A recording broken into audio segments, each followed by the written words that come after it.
Hello, I'm Brad Kelly, and you're listening to Method and Madness. This is a show about books, the people who write them, and the labyrinth to be explored between the words. Have you ever heard about Willie the Weeper?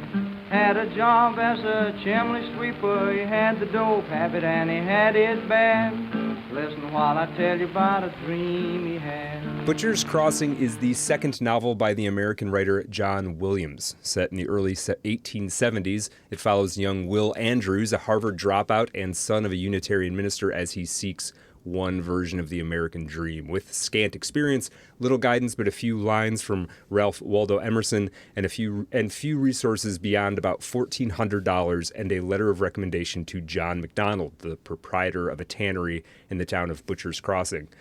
While Will Andrews sees this town as something like a portal to the West, in truth it's a little more than a wide spot in the road that has been given a shot in the arm by the buffalo hunting industry, a market beginning to show signs of wobbliness. Will Andrews, naive but not stupid, talks to a man named Miller, who broods about the town waiting for an opportunity to launch one big hunt of a secret buffalo herd. Miller stumbled upon them in a hidden valley up in the mountains of Colorado a decade past, and ever since he's scraped by hoping to get the money together to run a hunt his way. Will Andrews, perhaps too quickly, hands over the several $100s needed to fund the enterprise, and within days, accompanied by the drunken campman Charlie Hogue, a devotee of the Bible, and Miller, who lost his hands in those same mountains, and Schneider, a cynical and skillful skinner, Miller and Andrews are off to the hills. To talk about this is Butcher's Crossing, a book I love, and that's just sort of back cover copy kind of stuff to get us, if you haven't read it in a long time, just to set the scene a little bit. To talk about this book, I am joined by none other than Lake Markham himself, the author of an excellent novel, Lo SIENTO, out now from Apocalypse Confidential. If you're curious about that book, just go buy it. Or if you want to know a little bit more, scroll back in the Method Madness archive to a conversation we had, I guess, last year at this point. And also, I guess, while I'm mentioning Apocalypse Confidential, just really quickly, I wanted to notify you guys that are listening of a project I'm involved with. Pushed the wagon up the last with Apocalypse Confidential. Ascent. Let me just read the promo. Sweat real came quick. out on their faces and was instantly dry. We are gathered here at Twilight's last gleaming to commemorate Andrews heard the groaning sound of air pulled into United lungs States and of realized America. that the sound he Dance heard macabre was for his a own, body politic so that is loud filled that with it equal almost parts blood drowned out and the embalming breathing of the fluid. other men. None of The this creak knew of the wagon the as it body strained when it was young, unnaturally though some have upward, argued that it was and never heavy young. It sounds was of the always oxen's old, dirty, breathing and evil. plodding and We have slipping heard on the stories, trail. rumors, tall tales, He myths. gasped for air The as if history of he America were is a drowning, folk his almanac arms of hanging figures loose and as his incidents, shoulder some ground heroic, against the others spokes, monstrous, wanted to fables flail of beasts as if they and might knights. raise Here him at to more Apocalypse air. Confidential, we have The chosen to numbness celebrate of his America's legs big intensified, 250 and by suddenly they were compiling numb our no very longer. own American He felt that hundreds of bestiary. needles were pricking into his Submissions are flesh, now open and that for the that. needles If you guys know warmed, Apocalypse became white Confidential, hot, they do and these burned great outward from specials his on bone to his themes that flesh. He seemingly felt that the nobody's ever sockets really of his touched bones, in the ankle, literary knee, world and hip before. were being Sometimes, crushed which is by the super weight cool. they impelled And forward. I am honored Blood to pounded be in his the head, guest editor throbbed on against that. his I ears, think until even the sound of his own submissions are breathing open was now, submerged, and a red I believe film until came over his June eyes. 14th, I want to say. He could not Don't see quote me before on him. that, He but just pushed go to blindly, his Apocalypse. will Yeah, supplanting his Lake is strength, backing me up on becoming that. his body, So until go to his Apocalypse pain Confidential and check submerged that them out. both. I'm really looking Then forward he pitched to seeing forward, some of your away stuff. from the wagon. Anyway, The back sharp to Butcher's stones in Crossing. the path cut into Lake, his hands, but thank he you did for your not time move. and He being stayed willing for to several come on moments here on and have his this hands and conversation with knees me. and watched with a detached To, curiosity the blood from his thinking cut about this book, I mean, palms some of the people seeping who out are and going to be darkening the listening to earth this upon which will they have read rested. it. And I am curious to hear those people, your thoughts on this book and our conversation on this book, wherever you leave comments. But there's going to be some people who are listening to this who are, Butcher Crossing curious and maybe haven't read it and maybe are thinking about it. Lake, how would you recommend this book to somebody? Like, what would you say to somebody if you were trying to convince them that this is worth their time to read? That's a great question. I was realizing as we were kind of gearing up to do this, as I was reading it, as I bought my copy just for this conversation, this is actually the book that I have read the most from cover to cover without meaning to. It's just that good. Awesome. How would I frame it up? I would say, in simplest terms possible, it's like just a book about discovery. The plot hinges upon this previously untouched land. Someone from the East who drops out of an Ivy League school goes out without any inhibition or without any motivations really, except to find his unalterable self. And in that sense, it really is stripped bare down to the level of the sentence, giving form to formlessness, form which is formless, and you feel all this stuff at work as they're discovering whether or not there is a real self in that untouched land. Yeah. Yeah, I like that quite a lot. And there's going to be spoilers here. Always think it's interesting because, I mean, maybe you have a slightly different opinion on this, but I found there's a couple of big turns in this book where it's like, is that going to work out or not, kind of, right? And I kind of expected when I read it for, I think, the third time, 3.5 times, I guess, preparing for this, because I go back through my notes right after I read it and all that. But there's so many satisfying turns in this book, plot-wise, that in some sense, I didn't know how much it would reward a follow-up reading, right? Because it's like, well, I know basically what's happening. And yet it totally does. Yeah. It changes every time you read it. Like it's shapeless in that way. Yeah. And I think I think this is true of a lot of books that are, this is sort of a Bildungsroman in that, like, it's Will Andrews growing up. I mean, he's basically an adult by years, but he's clearly going out to, like, give himself his own initiation ritual. And I think any book that does that really well is a different book every time you read it, because you're sort of in a different stage of life. I think the first time I read it, I was a little bit more like, yeah, Will Andrews, go get it. And then this time I'm like, why are you giving him your money? Like, why? Like, I'm like arguing for him to be more prudent or something in my head. Well, and then the third time you start to eye like Miller with more sympathy, Yes, that's true too. Yeah. And to your point, it's very much a book about, and maybe, I don't know, I'll come back to something like this later, but it's very much a book about aging and changing as you age, and doing that from the perspective of the main character who is coming of age. Right. And yet it's able to tell this story without itself being a coming of age novel. Right. And I think that inherent structure is really, really sort of totalizing and universalizing, and one of the greatest strengths that this book has. Yeah. No, I think that's absolutely right. And this made me think of, I've gotten really interested in the last few years, and I'm not sure why exactly, but maybe it's part of this whole, like, how to get people reading again thing. But I've gotten really interested in what I think are really good stories for, like, 14-year-old boys, right? Okay. Precocious, intelligent kids who are going to be able to get it, but also books that are, like, make sense and are going to be resonant for them at their ages. And there's a whole bunch of them out there. I read The Yearling earlier this year. That's a great book for, like, a 13-year-old boy. It's a good book on its own, but for that age, it's awesome.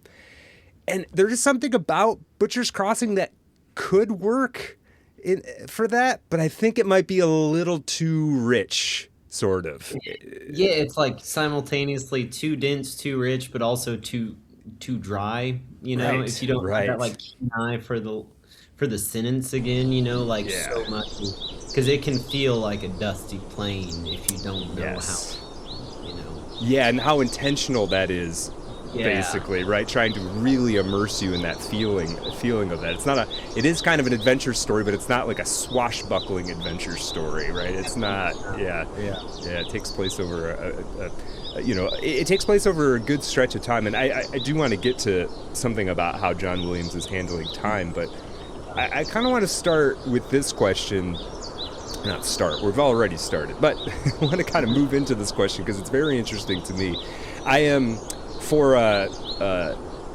after we have this conversation, sometime in the next couple weeks, I'm going to be putting together what I call the Madness episode, and this is just like a more researched, pre-recorded kind of thing. And part of what I'm going to do on that is the biographical profile on John Williams, and I just read the biography of him. It's called The Man Who Wrote the Perfect Novel. It's very, very good. There's some surprises in there for people, for sure. One of the catastrophes of John Williams' writing career, by his own metric, I think, if one could pose this question to him, would be that Butcher's Crossing got marketed as a Western. He felt like that sort of pushed him in a direction and gave him a certain reputation when he didn't really have, he wasn't particularly well known. He's never been really well known. But as his career was sort of taking off, it was like shunted him off into the Western side of things. And he would he went to Breadloaf. And for people who don't know, Breadloaf is this long-standing summer writers conference and sort of retreat, I guess. And he taught at it. He was part of the faculty. And people would say, oh, that's John Williams. He's the Western writer, right? Because none of his other work had come out. So nowadays, I think we're fine with a little genre bending, and we don't really worry about that stuff as much. It's still there. But I really want to ask the question, is this book a Western, do you think, Lake? From that room, he could see nearly all the town. When he discovered that he could take the gauze-covered frame out of the window, he spent many hours sitting there, his arms folded on the lower frame of the window opening, his chin resting on one forearm, gazing out upon the town. His gaze alternated between the town itself, which seemed to move in a sluggish, erratic rhythm like the pulse of some brute existence, and the surrounding country.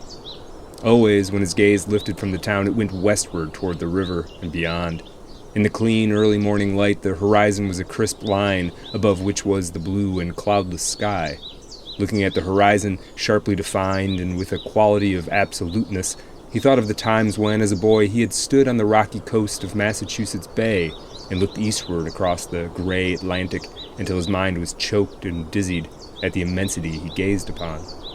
Older now, he looked upon another immensity and another horizon, but his mind was filled with some of the wonder he had known as a child. As if it were an intimation of some knowledge he had long ago lost. He thought now of those early explorers who had set out upon another waste, salt and wide. He remembered hearing of the superstition that told him they would come to a sharp brink and sail over it, to fall forever from the world in space and darkness. The legends had not kept them back, he knew, but he wondered how often in their lonely sailing they had intimations of depthless plunge, and how often they were repeated in their dreams.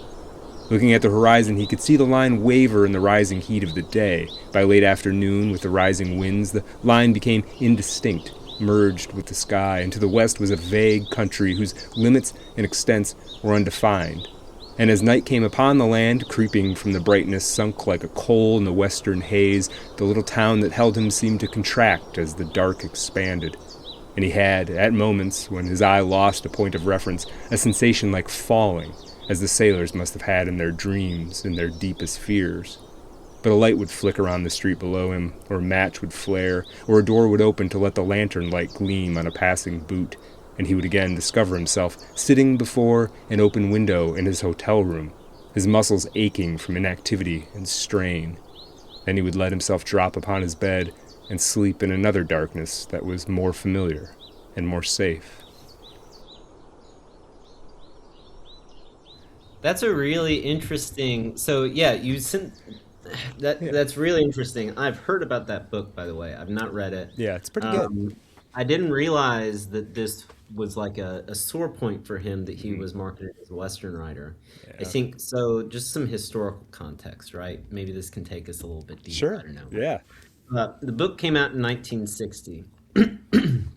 If you think about what else was happening around Westerns, around pop culture in the 1960s, right? It's like the Dollars trilogy is just about to hit. The Europeans are about to get their hands on the Western.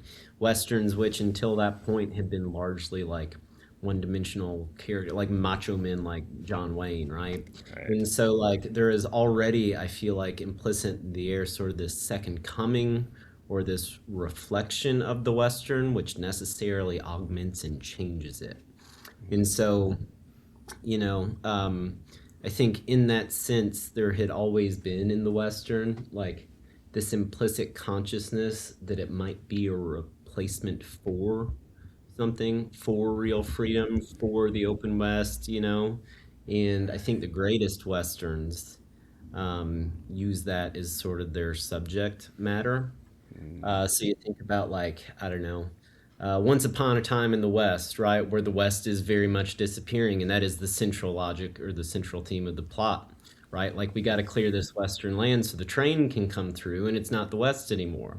And then there's also Westworld, right? Where like their freedom, they're already in this theme park, which is really weird, but then their freedom is foreclosed upon by the West's sort of consciousness, growing consciousness of itself. It can view them, interact with them, do things with them in a way that transcends their agency.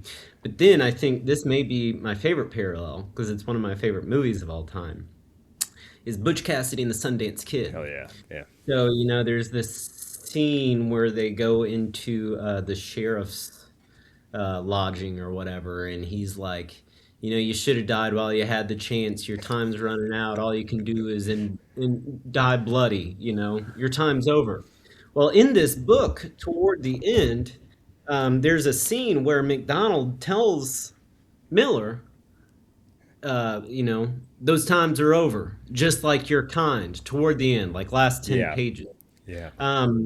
But in that sense, there is, I think, part of what this book hinges on is that very same like ghost structure, the structure of being replaced, specifically in the context of the American West. And in that sense, while I understand that this doesn't necessarily strike you as a Western upon reading it, it does seem undeniable that it can and might even demand to be read as a Western.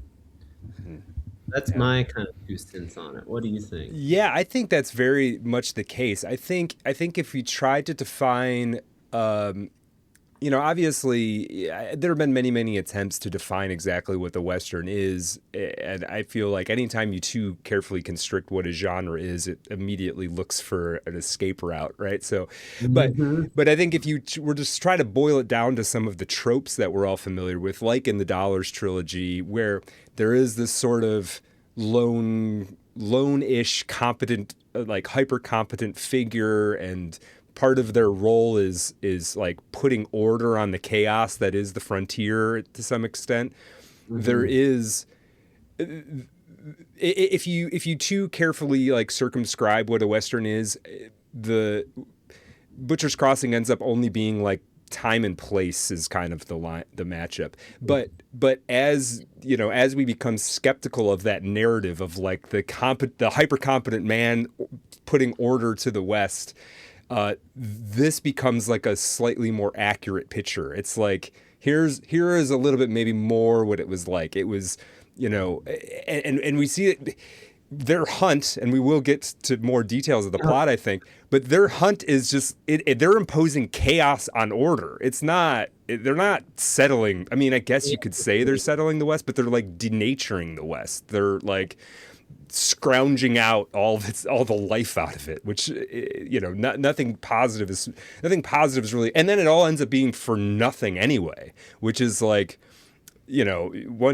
one can draw all sorts of comparisons to political, economic forces by this story. Not that John Williams is doing that in any kind of heavy-handed way, but when you compare it to those sort of idealized Westerns, that is kind of what you come away with. It's more like a real Western. And there are other books in this category. I mean, famously, like Blood Meridian, I feel like is in a similar category where it's like, it's a crazy hallucinogenic novel in a lot of ways, but like, in terms of the morality of the whole thing, that's more accurate probably than something like our idealized Westerns like Gunsmoke or whatever. But I like your point about them imposing chaos on order. I have some thoughts on that, but before we get there, I do want to comment on, if we think in really, really broad strokes about the Western being like, okay, this lawman's going to go and strip nature into rationality, et cetera, et cetera, et cetera. Okay, well, even if we hold that as our metric or our measure of what a Western is, then this novel rejects it so completely at every point, right? Because they do go out there and it fails. Right. And that is the central, that's what it operates on. And so like, even in that sense, it almost becomes like a parody of the Western or something. Yes. But just my thought, I'm interested to get into the chaos on order thing if you want. Yeah, we could talk about that. But I think what you're saying is true too. I think there's a way that these sort of cohabitate, because the closest figure we have in the novel to the kind of sort of man with no name is Miller, right? Miller does appear to be very, very competent. I mean, he gets them into all kinds of trouble, but he's also able to. He knows how to survive this trouble as well. You know what I mean? They would have all died in the blizzard if it wasn't for Miller, right? Even though he got them into the blizzard. Yeah. and yeah, go ahead. Yeah. I was just gonna say, yeah, and I don't want to get too ahead of ourselves, Yeah, but you're like fine. that's exactly it, right? It's the thing that both is and isn't, and that is what like this book's all about. And there's a scene on page 191, for example, where he tells the character Fred Schneider. Miller tells Schneider, Schneider who famously dies for going out on this voyage. Yeah. As the snow falls, he says, "Your chance to stay alive is here with the rest of us." And it's Yeah. like that is in fact what ends up getting him killed. It's true. There's once the snow falls, right? Yeah. He Schneider falls asleep, gets under the snow, and they all kind of emerge except for Schneider. Will Andrews is asking, "Where's Schneider?" And Miller says, "Likely or not, he's dead." Right. And so there's this very real sense that like maybe Schneider would have been better off if he had gone on the suicide mission. You know what I mean? Because Right. the answer to the question is like no more certain than the question was.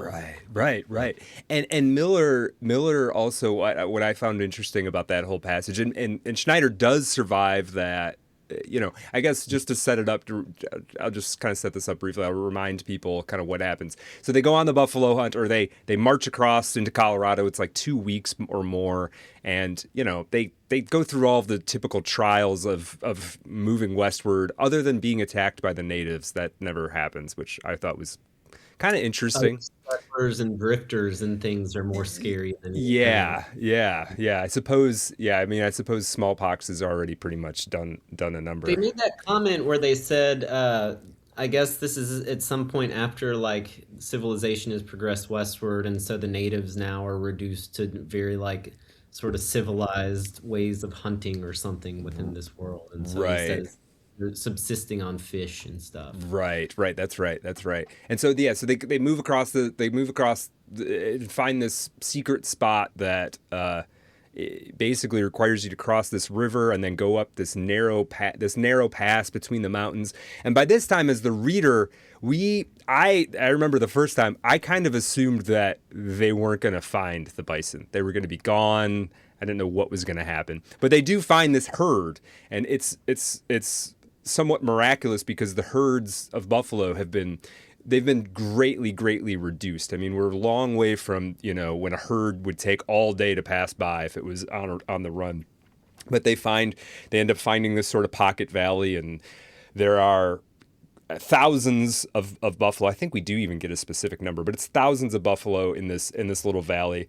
And they proceed to Miller does try to kill all of them.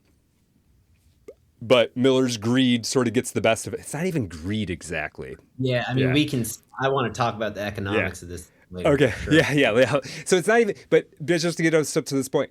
So they're there for too long, and they basically get stuck in this valley by winter. Yeah, there's 12 feet of snow in the pass at least, so they got to wait it out. And they have to wait it out for like 8 months, 6 or 8 months. So, but yeah, let's go back to... we're talking about, Miller. Oh, the one thing I wanted to say about that getting snowed in, that part you were talking about, Schneider, they think he's dead. Not only does Miller say, hey, you got to stick with us. It's the only way you're going to live. Schneider asks him hey, just tell me a couple things to look out for and I'll make my own way. And Miller's just like, no, he's not. I won't even give you the information to make your own decision. You're going down with the ship with me. Yeah. And so and not to derail, there are all these things in the book where it gives us this logic, which we are supposed to believe, which on a second reading is exactly like the unpinning of the story. So it's like, up until this point, we are led to believe that Miller knows the land, which he's only been to once, right? And so he stumbles upon it and it proves out true. But you were called to question, right, whether he can't, in fact, tell Schneider how to get down because he doesn't know, right. And it's like the whole point. Yeah, yeah. Um, No, that's a good point. Yeah, because Miller is kind of figuring it out as he goes more than he lets on. That seems yeah, pretty clear. and I think too, just while we're on this part Yeah. specifically, when they get there and they find the hunt and they're just getting started before they're killing, they're looking for the leader, right? And Miller identifies one and says, "He looks like the leader. You always try to pick out the leader of a herd and get him first. They ain't apt to run so far after that." And so then again, later, once he kills the leader, he says, "Well, we got the leader. They won't run so far next time." And so you have to ask yourself, like, and this I think speaks to the chaos on order thing that you were talking about earlier. You have to ask yourself, first of all, you know, is the logic or whatever of this herd of buffalo, is that a rationality which he is imposing upon this chaotic herd, which at first just looks like a field of black, right? It's like Right. not broken up into any shape for any of these characters. Or is it in fact that he is, on the hunt, he as the leader, the mechanism of capture corresponds to the object that it's trying to capture. But then also you have to wonder, okay, well, there's very clearly this duality between McDonald and Miller is two very different kind of, I don't know, capitalist, entrepreneurial sorts of people, one more abstract and speculative, one more pecuniary, Hmm. right? But you have to wonder, okay, so his Miller killed, gotten rid of the leader who is McDonald in a certain sense Right. on this. Yeah. And so then they ain't apt to run so far. Well, they sure as shit aren't. You know what Right. I mean? With Right. the thing that's going to happen. So yeah, I don't know. Yeah, that's fascinating. I mean, obviously, McDonald and Miller are, their relationship ends up being crucial, but I never really thought of them as being almost like two sides of a similar coin. But you're totally right. I Mirror. mean, and if you do get into the economics of this, if the market on buffalo hides doesn't fall out and Miller comes back with whatever this is going to be, 3,000 hides, I mean, he may be in a position to basically push McDonald out, right? I don't know how that's all, who knows Or how they that's just going to work. both walk away with the same result, which is they become very rich men Right. from this enterprise. Right. Right, right, Yeah. right. Yeah, it's very interesting. Yeah, and the thing you were saying about and I love the first big stand that Miller has with the buffalo, right? He's got him buffaloed, which I didn't even know I'd Mhm. heard that term, but I never even thought that it might come. Obviously, it comes from buffaloes. It sort of makes Yeah, sense now, but I guess. yeah.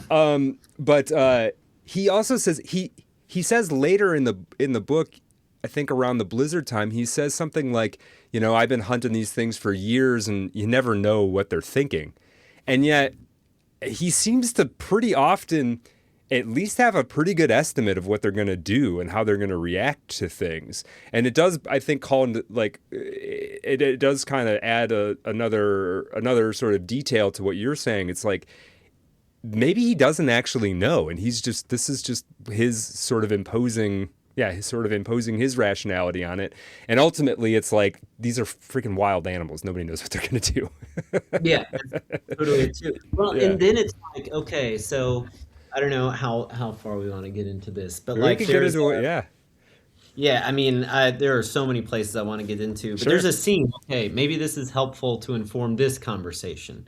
The scene where they're coming down from the mountain, and as they came near to the flat country, Will Andrews's consciousness of his own filth grew within him. So as they came down the mountain back onto the flat country where all could be seen, all was visible, it was only then the consciousness struck him, right? But like, Right. I think there is very much this sense that the further they get from Butcher's Crossing, they are leaving time behind. Time is something that withholds itself from the passing days, right? Yeah. So when they're out there, I think like it may be the case, right, that we experience just nature as it is. And when I say nature as it is, I mean our consciousness becomes completely merged with it. And so like for Miller, who is remarking on and commenting on like the thoughts and the activities and the nature of the buffalo, right? He's always saying a buff won't do this, a buff doesn't Right. do that.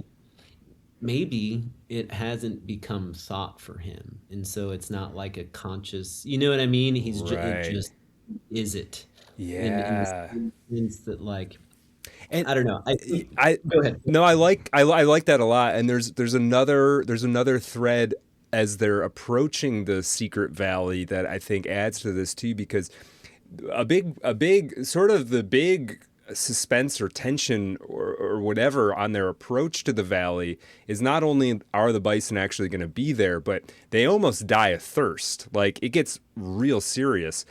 And Miller is very much like, he doesn't talk about it like, I remember where there's a river and I think it's in this direction. It's like he finds it and then he's like, well, now I won't lose track of it. Like, he's getting the vibes of the landscape, and somehow that it's the further he gets from Butcher's Crossing, the more he, at least from his own perception, is sort of integrating with the landscape, right? And he does pull him through. Yeah. I mean, he does find water, so it's almost like he's not quite wrong exactly. It's just He, like, yeah, he merges with the land, and even, like, he puts it into his own, in terms of, like, what's the best way to say it? He puts it in terms of himself, or like the force of which he is a part, because he also Right. he spoke of the water as if it were a live thing that attempted to elude him, Yes. and it would Yes. not get away from him again. It's Right. like he is, Right. it's the same stuff now, you Yeah, know? yeah, it's like something you're hunting, not something that's just in a fixed place out there. That if I take I take in the right number of paces in the right direction, it'll be there. It's like he has to. Yeah, and that's one of the coolest parts. And I mean, I think Miller on this reading, you said you get more sympathy for him on further reads, and that is definitely true. I don't think I totally appreciated the complexity of him as a character until this read. I think in my head he was just more sort of the antagonist or the foil for Hmm. Will Andrews, but there's a lot more going on there. I think. I mean, I think partially it's John Williams, intentionally or not, like counterpunching the sort of typical Western archetypal dude, right? It's like, but yeah, there's a bunch of layers there. I think. Well, and now I keep thinking about the movies, so we might as well talk about it. They made a film adaptation. If people saw it, it's really not good. Bad. It's got like a couple moments that are kind of cool to watch for a second, but ultimately it's not good. And I almost feel bad for Nicolas Cage, because I don't know how you feel about Nicolas Cage. I think he's super talented. I think they just almost never put him in the right role, and I don't think he was very good for Miller as Miller personally. I think he was a very poor Miller. Yeah. I think too, like, there are no character motives that are set up, or there are no motives in the movie, and Yes. because there are no motives, there's no development, Yes. which can be a vehicle for all kinds of cool existential stuff, right? But it's Yeah. not. Right. And yeah, I definitely don't think that Nick Cage was like a good. 'Cause when I saw it, I was like, this is either going to be really good or this is going to be like Color Out of Space. You know what I Right. mean? Right. Right. They just embarrass the source material. Yeah, yeah. No, Yeah. that's a good, and it's almost not Nicolas Cage's fault. I just don't think No, this is like the right role for him exactly. why did There, they? yeah. Go ahead. I don't know. I think he was the biggest name they could get for the price they wanted to pay. Probably, it's probably what that boiled down to, you know. But Hmm. and I think there's a few reasons why it sort of doesn't work. I mean, Miller is actually. I mean, he's kind of got this sort of metaphysical component to him, talking about his relationship to the land and to the buffalo. But on a moment-to-moment basis, he's very tactical and strategic, and he's very much like knows what to do in any sort of given situation. And yeah, there's something imprecise about Nicolas Cage, or something. He doesn't have like I don't know what Yeah. it is. There's like something he's not like I keep reaching for words and they keep not being the right ones, but I just don't believe him as being able to like sit down and load up hundreds of pounds of ammunition. I just don't buy him being able to do that for some reason. So, well, it's like I feel like Nick Cage shines most brightly in like Raising Arizona movies. Yeah. You know what I mean? Like I Yeah. just saw that again for the So first time good. in years, and I So was like, good. man, he's like so good at this. But yeah, then you need somebody stern and taciturn, and because I Right. think the other thing too that we're getting at is that like Miller's character in this book, and this can be said to some extent, I think, of all of them, but Miller especially, right? Where he is just an assemblage of drives. Yes. And there is a form which that happens to take on, which is Miller's shape. But even Miller's shape completely disappears, right? Like when Will Andrews is riding behind him on the horses, there's a scene where, he seemed to become part of the shadow of the Yes. horse beneath him. And so, like, yeah, Miller is, and I think too, by extension, this novel is in a sense, right, just like this assemblage of drives, but also to that same extent, like it is something which cannot take on form or visual shape because it is a book about that. Right, right. Which, yeah, no, I think that's very, very insightful, and it also speaks to it also speaks to the fundamental irrationality of like when we discover Miller's sort of overarching objective to this whole hunt, and the moment comes where it's like Schneider, who is the Skinner, who's a bit of a dick, but is ultimately probably the most reasonable person in the whole party in the end. He's like, hey, we've already killed enough of these things. Let's get out of here. We're already here longer than we should be. And then we realize, the crew realizes, and we as a reader, I think, finally realized something we already knew, which was that Miller is there to kill all of them, which is a totally irrational. I mean, you think about it, he could just come back the next fall. Like, what do we gotta? He's the only person who knows about it. Like, why they don't all? There is this overriding irrationality, chaotic drive that doesn't really make sense, but it does, I think. And now I'm kind of just rambling, but it does sort of make sense, I think, if you think about this story as on some level being an allegory for like American westward progress / industrialization or something, right? It's like, well, we just have to grow everything forever all the time until the end. You're like, no, do we really? What if we just pump the brakes here and there? Is that allowed? Yes. You were getting exactly where I want to go. Okay, So, good. Yeah. well, or at least this is some stuff that I was really jamming with before we hopped on. Yeah. But yeah, so Schneider, the most rational, the most reasonable, right? Let's start with the Miller piece. Okay, so let's say that he doesn't. This is where it gets interesting and maybe speaks to the dual character or the multipolar character or whatever, Miller. Okay, why does he have to kill them all this year, right? Why can't he just come back the next fall? Well, hidden as an implication there is the sense that these skins only sell if there's a market. And so you have to ask yourself if there is buried underneath all of it, or if it's just withheld from the reader or the other characters or whatever, that he knows the bottom's going to fall out of the market, right? Yeah. And so by the same logic, I think, when you mentioned that Schneider is in fact the most reasonable character that there is, right? He wants to go have sex with a prostitute. He wants to get back. He wants to have a pocket full of money. Yeah. Think about this, though. What is the structure of the agreement between all these characters? Okay, so you've got McDonald, who will sell it and he'll get rich, whatever, when they bring it back. Enterprising capitalist. He's like capital, right? Like he's up at the top. And then you think about like Andrews. Well, Andrews is like the equivalent of the investor or something that, puts up the money, venture. It is a venture capital, you know what I mean? Yeah. And he's also partially just doing it because he has a dream too, right? Like it's, he wouldn't mind getting rich, but it's sort of, yeah. Anyway, continue. I didn't want That to. dream is immobilized if it weren't for the structure of the capital that underpins this 100%. entire expedition. But then, so where it gets interesting, Charlie is a hired hand, whatever. Yeah. Where it gets interesting is in comparing Miller and Schneider.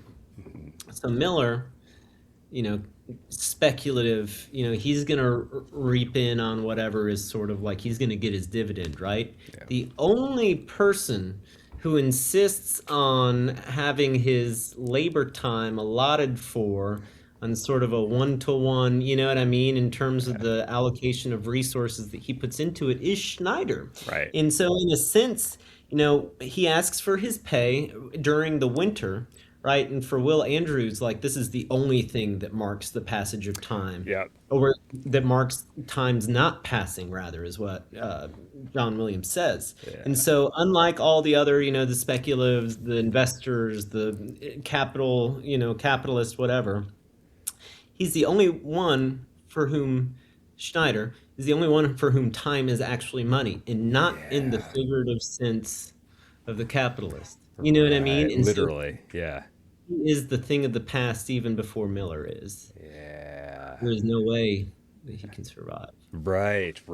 No, that's fascinating. Now that gets interesting because now you're getting into like, and this is something I sort of had questions reading this. Like you get into almost like a thematic obligation for Schneider not to make it back, right? Because somehow if Schneider survives, we're missing some ineffable aspect of what Williams' story is trying to say. And I think you're definitely circling right around it. It's really interesting because he does, as soon as he dies, there is this, for me and for people who haven't read it in a while, I mean, they wait out the whole winter.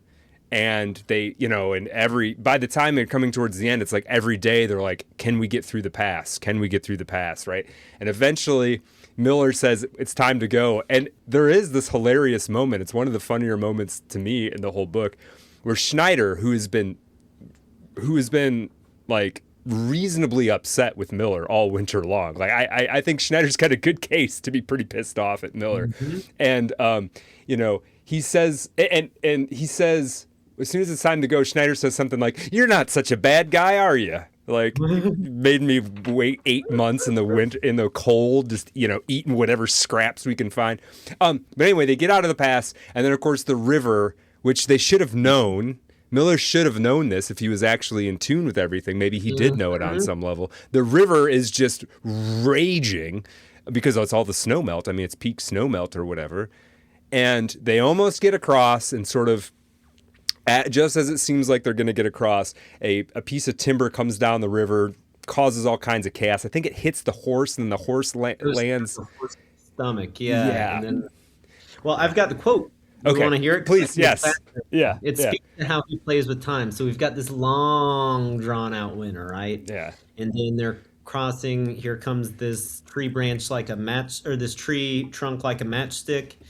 And then, after this crazy climax, the horse and the log hit the wagon broadside at almost the same instant, just flat as a fact, Right.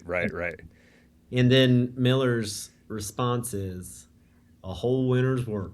It took just about 2 minutes." Yeah. Yes. Yeah. And they stand there for a second, and then it's like, well, I guess we gotta, like, there's nothing they could do. I think he even says there's nothing we can do. And then it's back to, it's back to Butcher's Crossing. Yeah. It's an interesting, John Williams is so good at, when he wants to play the thing dry, he's so good at playing it dry in a way that really, really lands. And that whole bit, them crossing the river, I'm like on the edge of my seat. And yet it's all laid out very straightforwardly for the most part. Williams has his moments of sort of poetry and introspection with Will Andrews in different places. And even in that moment, maybe has it a little bit. But yeah, there's something very effective about the way that Williams does it. And the way that he can squeeze even poetry out of like the logistical, you know what I mean? The tactile, it's like, I feel like so much of that passage is like, well, Charlie, got off the thing and walked it across, and there were stones beneath it, and he, procedure. And there's like just the poetry that he wrenches out of the procedure, which is just, and then he collapses it in this anticlimactic. Yeah, it's so good. And then there's nothing they can do. It's so good. I like what you said there about the sort of poetry of the procedure, because this is a book And we're kind of going all over the place, and this is what we do. So this is great. Fun.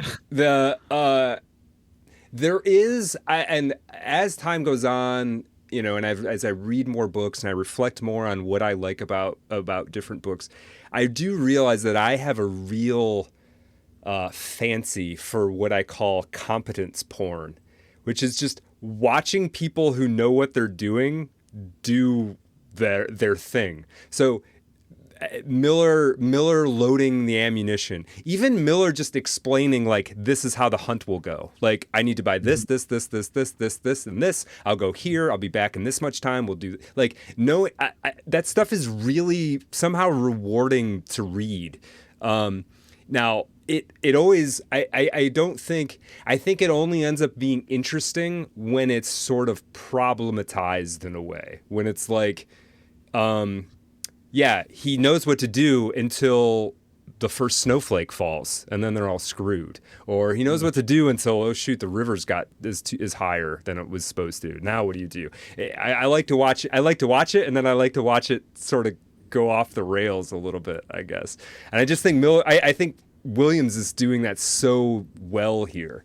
And I think, I mean, if we're talking, we will end up talking a little bit about sort of what we can learn as writers. I definitely think if you're a writer out there listening to this, and that's something you want to, a sort of color you want to paint with, is this competence porn thing, which, trust me, there's a market for it out there because I like it. I know a lot of other people do too. Butcher's Crossing, I think, is a book to study for like, how do you show somebody being super good at, you know, knowing what to do. Yeah. Yeah. Well, there are two places my mind goes to immediately when you say that. Yeah. Excuse me. Mm-hmm. So 34. Let's take it like the opposite direction from the confidence. I think you're spot on. Like, that is like the load-bearing pillar of this book, right?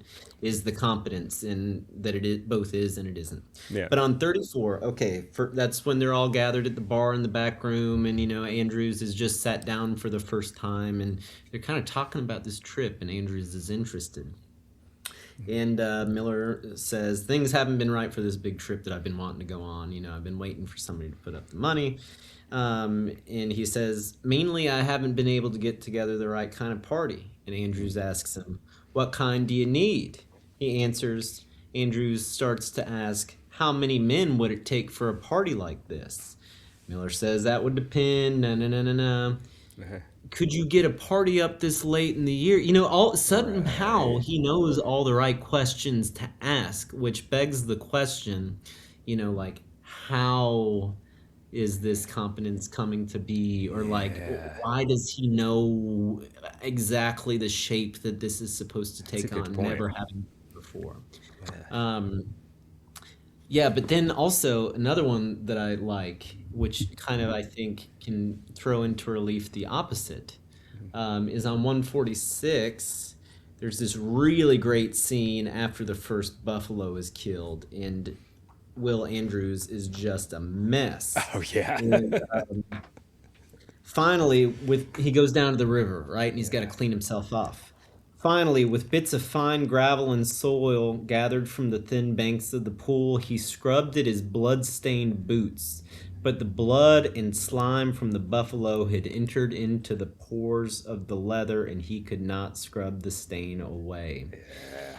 But it sinks in when you realize that the leather of the boots is buffalo. Right. And this thing being pulled through itself in a really grotesque, but also really deeply metaphysically ironic way. You know, there's like an ontological sort of thing happening there, even though it just looks like cleaning shit off his shoes. Sure.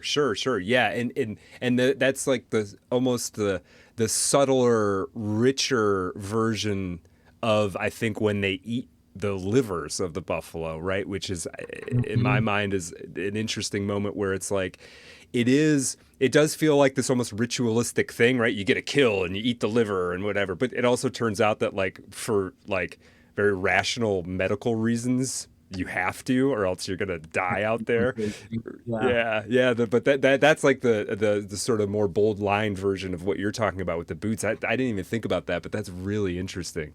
Oh, and that moment too when he's cleaning off, I have to say is like that really affected me, like kind of emotionally, because I thought he's gonna have to skin hundreds more of these, right? Like this is just the first one, and Williams is showing us the whole thing, but like the second one's not going to be that much easier.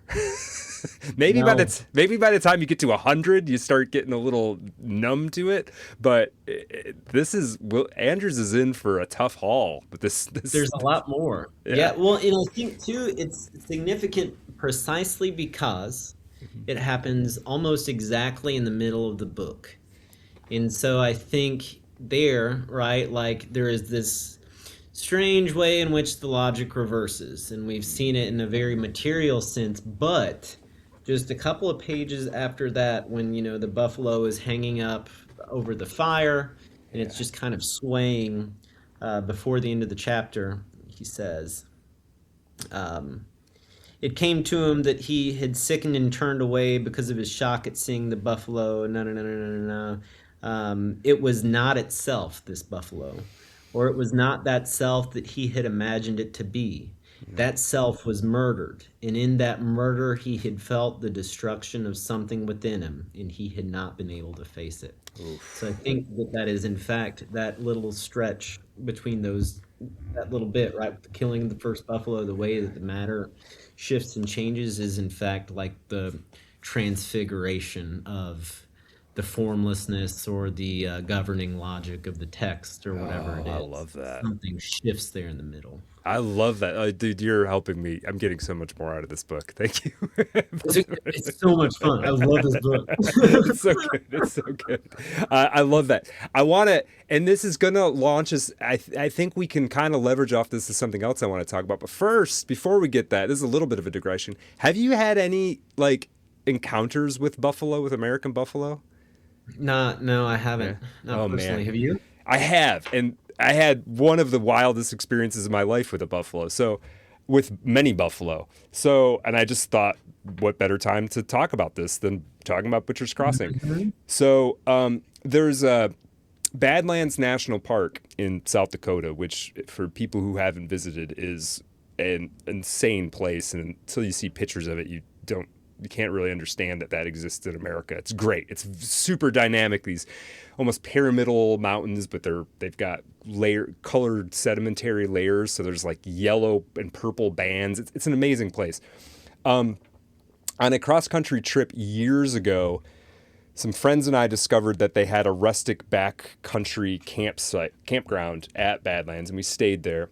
And then a few years later, I was driving cross-country again, and I happened to be driving with my girlfriend at the time, and we went back to this rustic campsite, and there was this kind of knoll you could go up onto, and we went up there to watch the sunset, over the crazy landscape of the Badlands. And as the sun sets, a small herd of buffalo comes into the campground. It's probably somewhere between 40 and 60 buffalo.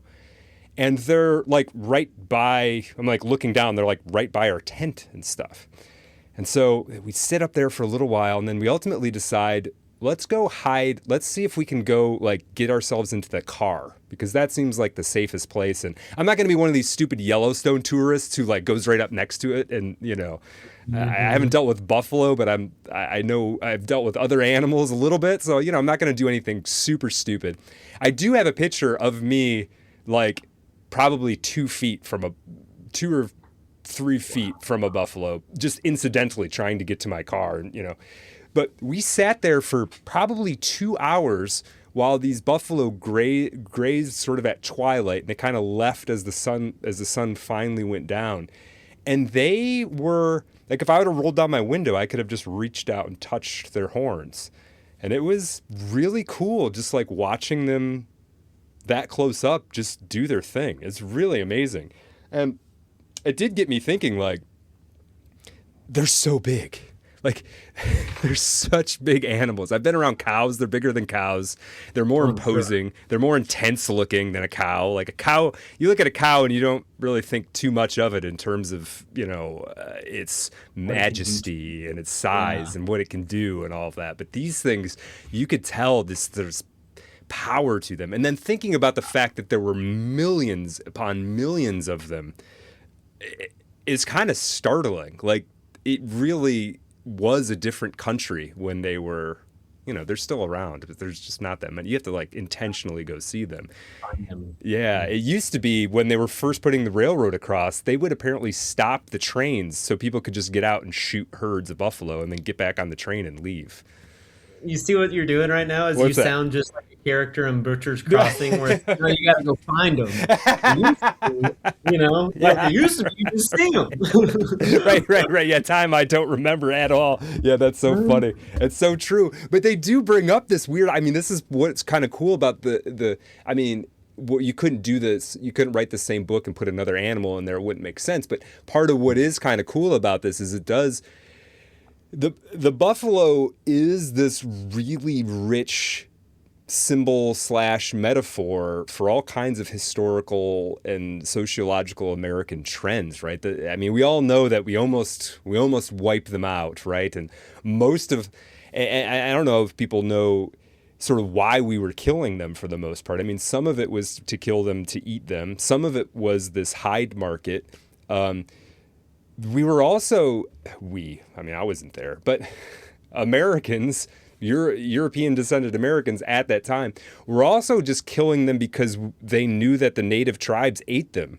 So it was like, well, let's just wipe out, if you get all the buffalo out of wherever, Nebraska, well, then the natives in Nebraska won't have anything to eat and they'll be diminished and they'll either leave or die off or whatever. It was partially that. It was partially attacking the food source of your enemy, which is crazy when you think about it, that we're going to wipe these things out. But then also there's just a recreational aspect to it. Like, let's go out and just shoot a bunch of buffalo, and there's so many of them, who even care? Well, there'll always be infinite buffalo, right? And that does seem to be maybe perversely part of the American spirit. Just like, yeah, we'll never run out of buffalo. Just keep shooting them, right? Yeah, I think that's like there is a big part of this book, and also the buffalo, where like the excess and the unbridled imagination, is. I think this book is like all about, in a lot of ways, like ego in like the conceptual sense, but also it is very much about the American ego as well, and there is like this sense of like exponential growth that you can count on until all of a sudden, right? Yeah, you've killed all the buffalo and you've cut down all the trees, and now it's like, now what? Okay. And the market's gone. And the market's gone, and we didn't really plan for winter, and and all of these other things. Yeah. Well, now even like Schneider's money can't spend, and neither can Will Andrews spend it. Right. Like all of it. Yeah. Right. Now there is an interesting, it's sort of, I think, jumps off kind of what we were talking about before we diverged on, went on a digression into buffalo. But I got really fascinated by the part from Ralph Waldo Emerson, part of the Nature essay, the 1836 Nature essay. I think it was a speech originally. And then, I really got thinking about this because, and we'll get into this a little bit, I didn't really totally recognize this until I read the biography of John Williams, that John Williams actually really had a lot of, how to put this, I think he would have said he had a lot of criticisms for the Transcendentalists, actually. Like, I don't know how much, I don't think John Williams actually had a ton of respect for Ralph Waldo Emerson, which I think is interesting. But certainly Will Andrews does. And I do on some level too. I don't know that I share this criticism with Ralph Waldo Emerson, but I want to read the full excerpt that transparent eyeball bit comes from. And then I want to talk a little bit about eyes and vision and gaze and stuff in this book, because if you start reading this book, and put on your radar screen, one of the things you're looking for is anytime eyes or vision are mentioned, just to note it. And it's like every other paragraph, basically. And I got some thoughts on that, but let me start by reading this, if I can find it.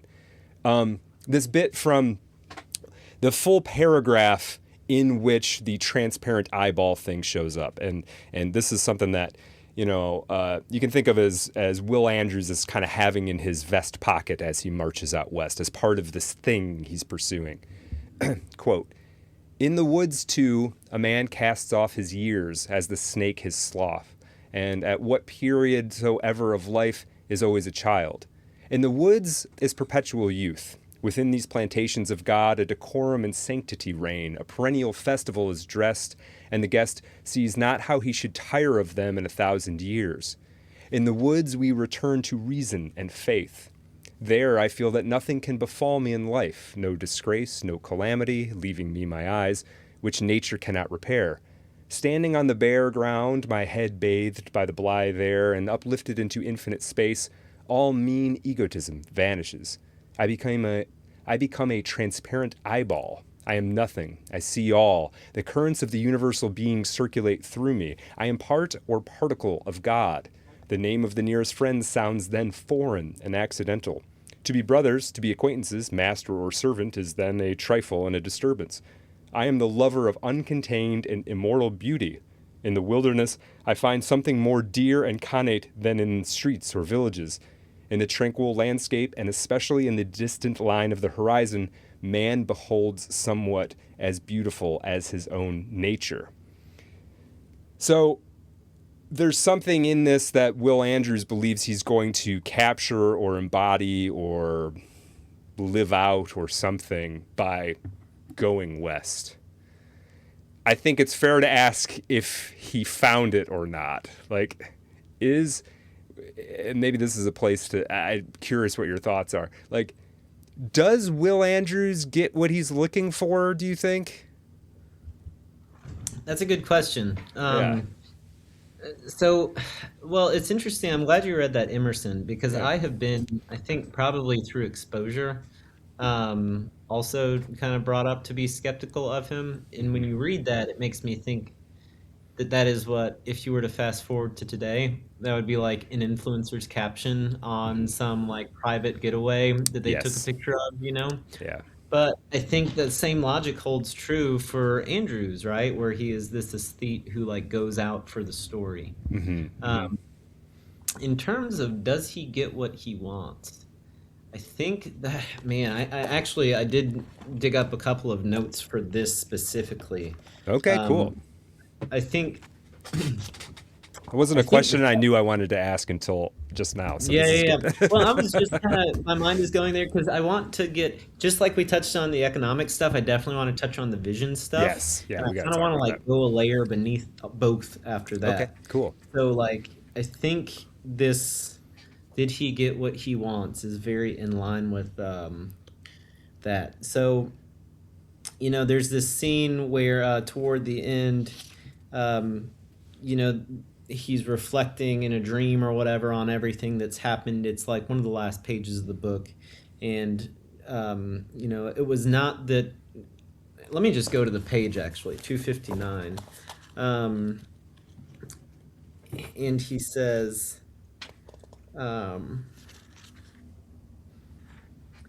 shoot, I've lost it. But there's this scene anyway where he's like, it was not that it was this, and it was not that everything was lost, and it was not even that Charlie Hodge showed them in an empty stare what they had all been longing after the entirety.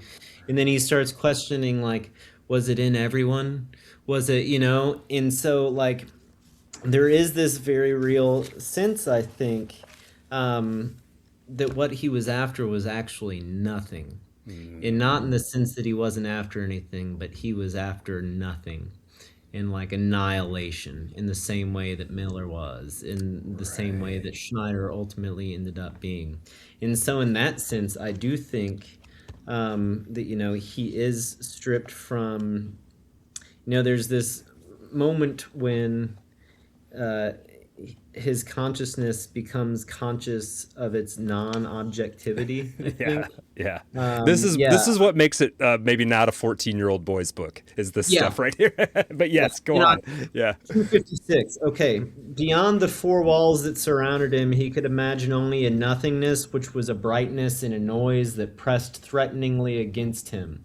If he looked too long and too intently, the walls themselves seemed to press upon him, and the objects in his sight, the red couch, the carpet, the knickknacks scattered upon the tables, seemed obscurely to threaten the comfort he had found in the half-darkness where he lived.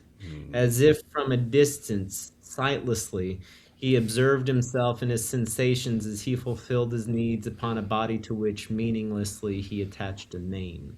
And so there is very much like this non-identity which the entire text culminates in. And I think that's Right. the ultimate realization of the nothing which he had actually, in fact, been after from the beginning. Right. No, I really like that. I think you're right. I think if he would have tried to, and maybe he even does, and I'm sort of missing it. I think if he would have tried to articulate what he was after, I don't know that that's early on in the book. I don't know that's how he would have put it, but I do think you're right, because I think there is this. I mean, he's trying to strip all of the layers off of him, right? And he does. Yeah. He does it in big and small ways. I mean, one small sort of example that I really loved and kind of pondered over. I mean, there's a bunch about the work itself, right? Him getting seasoned in the saddle and all of these kinds of things, stripping away the old version of him, and a new one-ish being presented. But I loved the part when he's talking to Charlie Hogue about the Bible, because his dad's a Unitarian minister, and then he realizes he doesn't actually know anything about the Bible. Like, he had sort of walked into the situation assuming it was something he could converse on, and then he's like, actually, I don't know. I don't know anything about this. And then Charlie doesn't treat him the same after that for the rest of Yes, the book. yes, yeah, yeah. It's fascinating, but that's an instance of like the old like Harvard Will Andrews is sort of falling away, right?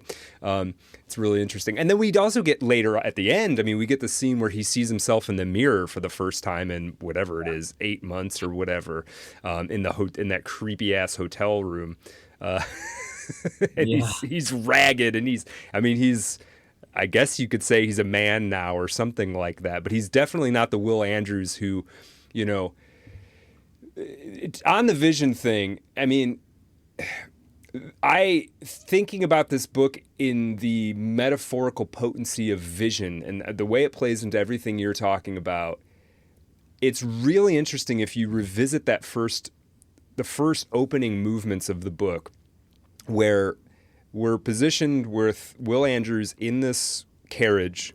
He's come, we don't know how far, at this point, we don't even know how far he's come. And Butcher's Crossing, the town and the sort of prospect of it, comes to him in bits and pieces. He can kind of like see out the window a little bit, but he can't really see the town. And he kind of hears it, and he hears horses, and I think he hears like a person yelling or something. But it comes to him like little bit by little bit, and he can't actually see it until there's a moment he steps out of the carriage, and instantly there's dust on his boots. And there's this great, like, it would be easy to miss if you weren't thinking about how carefully John Williams is building up this metaphor of eyes and vision and seeing, and how integrated that is into identity and this overall direction in which things are going that you're talking about. It's really, really interesting. I think so too. Yeah, and to your point, like this all ties together, right? Because you said, well, could he in fact articulate that he was after nothing? Yeah. Maybe not. And yet, if you read the first part one and the first half of part two, he is obsessed with nothing, and he is always thinking true. about nothing. That's true. That's true. Yeah, he's like a Zen Buddhist. Yeah. Yeah, well, not even intentionally. He tried to shape in his mind he tried to visualize in his Right. mind what he had to say to McDonald. It was a feeling, it was an urge. On page 39, one of my favorite lines in this entire book is, where does he say it? Like the loose, stained bits of glass in a kaleidoscope, they augmented themselves with their turning and found light from irrelevant and accidental sources. And it's just like everywhere there is this like nothing that he sees and remarks upon in offhand ways without making it intentionally like an object of his focus. But like on 72, if I go to 72, there's another really great one where he sees the buffalo for the first time. Yes. His half-closed eyes nearly recaptured the sharp engravings of them he had seen in books and magazines when he was at home in Boston. But the thin black lines wavered upon the real grass before him, took on color, then faded. He could not recapture the strange sensations he had had long ago when he first saw those depictions of the land he was now seeking. Right. And so everywhere, even when he sees things, he also sees what he is not seeing, you know? Right. Oh man, that is so. Yeah. See, I think in my reading through and catching all these, I don't even think I noted that passage. This sort of this theme, this complex that John Williams is playing with is so omnipresent, and yet you could read just right over it. Yeah, well, you should. I think. Yeah. I think that's why this book will take so many readings. Right. You just let it sink in, and the next time you read it, it gets another sort of sedimentary layer on top of it. There's and then you see these acute versions of it, these sort of very physiological versions of it too. When when they're pushing the wagon, there's a moment when Miller and the team, they've found the river, they found where to cross it to get into the pass, but the pass is very steep and the oxen alone can't drag the wagon up, so they're pushing it. And Will Andrews, you got to give it up to Will Andrews. He didn't shy away from the work and the effort and the suffering. He never once tries to tag out of anything really, but there is like a moment where a red film passes over his eyes and he like almost passes out, or he in fact does pass out from exertion. And I thought of those moments when he loses vision as being almost these sort of landmarks upon whatever this approach towards nothing, perhaps, but whatever process that he's going through. And then you start to see a bunch of these because, and I'm jumping all over the place, but this is good. The big one for me, there's two big ones on this sort of physiological front. When they stuff themselves, the blizzard comes and Miller stuffs them into these buffalo hide sleeping bags, and they're just hidden in the dark with the buffalo lice for 3 days. There's that. He's not seeing anything, and he starts to go into almost. There's a moment where he almost goes into like a.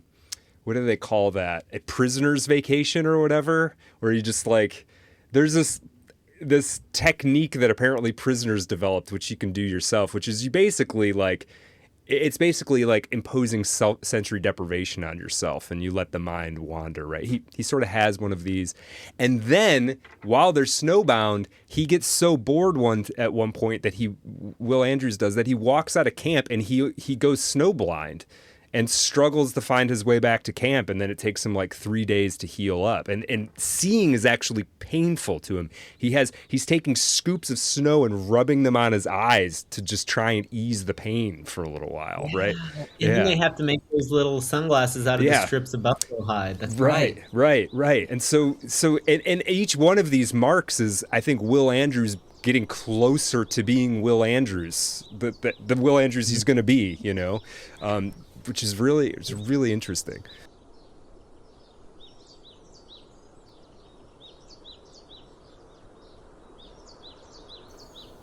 He was unable to view himself. Again, as if he were a stranger, he thought of himself as he had been a few months before at Butcher's Crossing, looking westward from the river at the land he was now in. What had he thought then? What had he been? How had he felt? He thought of himself now as a vague shape that did nothing, had no identity. Once, on a bright, cloudless day that threw blindingly dark shadows over himself and Charlie Hogue and Schneider as they sat around the pale campfire, he had a restless urge, a necessity to get away from the two silent hulks on either side of him. Without a word to either, he strapped his seldom-used snowshoes to his feet and trudged away from the camp into the valley. For a long time he walked, his eyes upon his feet that shuffled sibilantly through the crusted snow. Though his feet were cold to numbness above the snow, the back of his neck burned underneath the unshadowed sun. When his legs began to ache from the constant, awkward shuffling forward, he stopped and raised his head. All around him was whiteness, which glittered with needle-like points of fire. He gasped at the immensity of what he saw. He raised his eyes a little more and saw in the distance the wavering dark points of pine trees that lifted up the mountainside toward the pure blue sky. But as he looked at the dark and bright rim of the mountain that cut into the blue of the sky, the whole mountainside shimmered and the edge of the horizon blurred, and suddenly all was whiteness, above, below, all around him, and he took an awkward backward step as a sharp burning pain started in his eyes. He blinked and cupped his hands over his eyes, but even upon his closed lids he saw only whiteness. A small, inarticulate cry came from his lips. He felt that he had no weight in the whiteness, and for a moment he did not know whether he remained upright or whether he had gone down into the snow. He moved his hands upon the air and then bent his knees and moved his hands downward. They touched the crusted softness of the snow. He dug his fingers into the snow, gathering small handfuls, and thrust his hands against his eyes. It was not until then that he realized that he had come away from the camp without his snow blinders, and that the sun, reflected against the unbroken snow, had seared his eyes so that he could not see. For a long while he knelt in the snow, massaging his closed lids with the snow he scraped under his fingers. Finally, through barely spread fingers that he kept over his eyes, he was able to make out what he thought was the dark mass of trees and rock that marked the campsite. With his eyes closed, he trudged toward it. In his blindness, he sometimes lost his balance and tumbled into the snow. When he did so, he risked quick glimpses through his fingers so that he could correct the direction in which he traveled.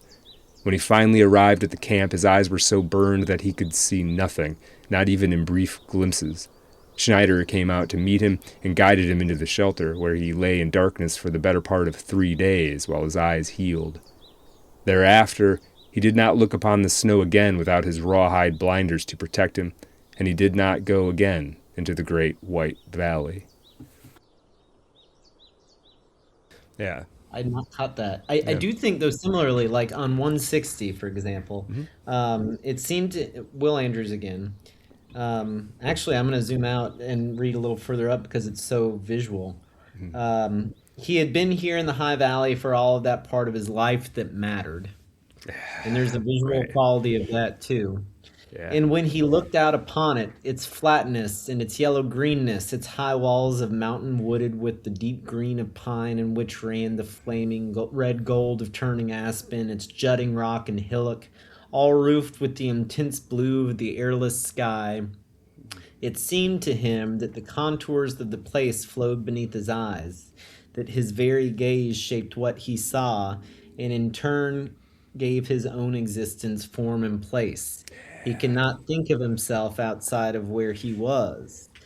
But then, and so there's this very real sense that the self and its identity, right, is constituted in part by what it sees, but also, if it's only upon seeing this particular place that the self forms, and that is the life which matters, all the life which matters, then in some incontrovertible way, right, like this book is a definitive Western in a sense, right? They have kind of like gone out west and claimed it, and there is no other point where he could be. Right. Claimed it in a way more significant than, almost claiming it more in the way that perhaps a native tribe would say that this is their land than a U.S. government survey team or something. Yeah, for sure. But yeah, continue. Yeah. No, actually, the place that I was going to go next was, I just written something in my notes. It was the part where he goes snowblind. So okay, great. Yeah. Yeah. It's really, I mean, it's really elegantly done on John Williams' part, and I think it all. I think part of it, the transparent eyeball of Emerson, is sort of suspending it, because if we look, it is the sort of. Suspending it isn't quite the word. There are all of these instances of vision are almost like, I think, John Williams kind of pushing back on Ralph Waldo Emerson's, because Ralph Waldo Emerson's sort of transparent eyeball thing is like, yeah, man, you kind of go out. It's a little, and again, I don't disrespect Ralph Waldo Emerson, but there is a little bit of sort of hippy dippiness to it, where it's like, it's very gentlemanly, I guess, is the way to put it. It's like, I have a very nice house and everything's sort of taken care of, and I occasionally go out into a stroll in the garden, and that's how I'm sort of participating in nature, you know? And I think the transcendentalists there is surface area for criticism of the transcendentalists on this front. So for people who sort of aren't aware, transcendentalism is essentially the American version of European Romanticism. So there's people like Ralph Waldo Emerson and Henry David Thoreau. Henry David Thoreau famously goes out and lives in a little cabin by Walden Pond for 2 years, and it's quite a romantic sort of thing, except for the fact that you learn that he was only like a mile from his childhood home, and he used to take his laundry to have his mom do it. So there's this like, so this is the almost the hypocrisy at the core of transcendentalism. It's this sort of obsessive relationship with nature, but never actually allowing. None of the transcendentalists ever put themselves in the position that Miller and Will Andrews were in, which is like, nature is beautiful, and yet it's also like essentially like it's a horror show at the same time, right? It's gonna kill you. Yeah. Well, and I think too, that's my gripe with maybe the transcendentalists is that it's like phenomenologically incomplete, where it's like you in fact can't be an eyeball, you know what I mean? Right. You can't be an invisible eyeball. You are not only always at the mercy of the nature, but you are also always changing it. Right. And so Right. there is no suspended vision. You know what I mean? That this way you can like pass through it like a ghost somehow and not actually make contact with it. It does also remind me of, there's this great book that I recommend to everybody called well, there's two books. There's 1491 and 1493, I think they're called. They're sort of paired books, and they're pre-Columbian American history and right after Columbus, right? And one thing that's really funny, kind of funny about that book, and makes me think about the transcendentalists, is a lot of the very early American colonists, like the Mayflower types, they were not necessarily the people on the Mayflower, but settlers of that era. They came from the gentleman class of Europe, a lot of them, and they were not accustomed to actually working. And so when they came here and landed, they just kind of, a lot of them didn't actually know how to do anything. And so there was famously in apparently like the Plymouth community, like it was a year before anybody went more than 2 miles from where they landed. There was just this like weird expectation that like you'll get there and it'll just kind of work out somehow, which to me sounds like the transcendentalist is like the philosophizing of that same attitude, where it's like, yes, well, you'll stroll in the garden and you'll commune with nature and it'll all work out. And it's like, yeah, but if you're Miller and Andrews, it's like, well, yeah, but where are we going to sleep tonight? Like, what are we going to eat? We're going to have something to bring back. Right. Yeah. And the stakes become very real and very high and very real at the same time, which I feel like the transcendentalists didn't quite grasp. But yeah, anyway. All this talk this is a little bit of a whatever. Yeah, good. It's a little different, but all this vision stuff. And do you think is this or isn't this a Western? And so there is this question, which we talked about a little bit last time we spoke about Westerns, but can the Western be divorced from the image? And also, is the Western in some ways in service to film as a medium, which once again, right, Western was gaining lots of popularity when this book came out. Right, not that it was gaining, and it had always been popular at that time, but like it was about to have its European cousin, right? So is that just a fundamental part of the DNA of? Yeah, I mean, they kind of, in some way, they kind of don't work without landscape, right? Like, I don't know exactly what that relationship is, but they really don't. Like, I don't know that the genre can be stripped down to just any story that's told set in the 1800s west of the Mississippi. Like, that's not enough exactly. But the landscape does seem to be integral to it, right? And all the great westerns have great landscape shots in them, right? Even I think like No Country for Old Men, which is like this neo-western thing, even that movie starts with these like establishing shots of landscape, yeah, right? That absolutely. are right. That movie's such a visual movie. Yeah, and that's part. I mean, it's hard to watch the first 30 seconds of that and be like, I'm watching a western. I'm clearly watching a western, and it has something to do with the landscape, but it also has something to do with what they're taught. There's that voiceover that begins that movie. There's also something in this voiceover that tells me. Yeah. Right. Which, well, and so I do. Yeah, go ahead. Go ahead. I was just going to say, interestingly, Butcher's Crossing is completely devoid of lawmen. Yeah, and that's the thing, isn't it? So there's this sense that like, okay, it's not a western. Okay, it's not transcendental. Okay, but there's not a lawman. All of this stuff is like I'm not touching you denial relationship that it has with each of these things. Yes. Yeah. And that's what kind of makes it. I mean, that's what sort of makes it. I think I don't know how intentionally John Williams was. He must have been on some level. I don't know how intentionally he was trying to write like I mean, this would be like a brute force way to put it. I mean, I don't know how much he was trying to write like an anti-Western or something exactly, but he definitely ended up in some like almost inverting key components of the Western. Inversion. Yeah, in a very interesting way, which I guess you could then, I mean, you take this bookish guy, right, which he was, and he was head of the creative writing department at the University of Denver at the time. He's from Texas, so he's not completely unfamiliar with these landscapes and things like that. But he writes this book using all of his sort of knowledge of like English Renaissance poetry and all of this stuff, and writes this book. It's an incredible book. And then they slap like a totally cliched stereotype Western cover on it with like a damsel in distress, Francine, who we haven't even talked about because she's, oh my gosh, yeah, but and that's what he sees, and he's like, oh my God, did they not? It's like they didn't get it. They didn't get what I was doing at all. And now I'm pigeonholed as being this like Western writer. Yeah, Louis L'Amour and Zane Grey and John Williams, same sentence, right? And it's just not the case. He's doing something else. Yeah, and you think about the anti-Western, and then you think about like, I don't know if this is interesting or not, but just an aside. Think about the anti-Western, whatever. I like your point. It might be a little bit too direct, but then you think about like, okay, well, some version of a definition of a Western is that there's this hyper-rational man, hyper-competent man who goes out and straps order and brings nature into reason.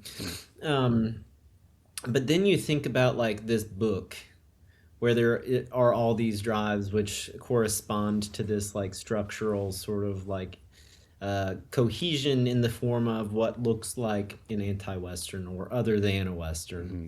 But then you think about like A Fistful of Dollars, where, you know, it is a shot-by-shot remake of an old samurai film. Yes. And, you know, they didn't think they were going to get in trouble. And there is this sense that like the format or the medium of the movie corresponds to, you know, sort of like digging up the slush and making it into a Hollywood picture, you know? And so even that kind of corresponds to the logic of the Western. And so, there's like this mimetic relationship that the form has with its own making or the forming of itself or something, you know? Yeah, that is really interesting. I was thinking about that today too, that like the Western as being basically, how much relationship does the Western have to this sort of samurai story, right? I think there's a lot. I think there's a lot of similarity. I think where it diverts a little bit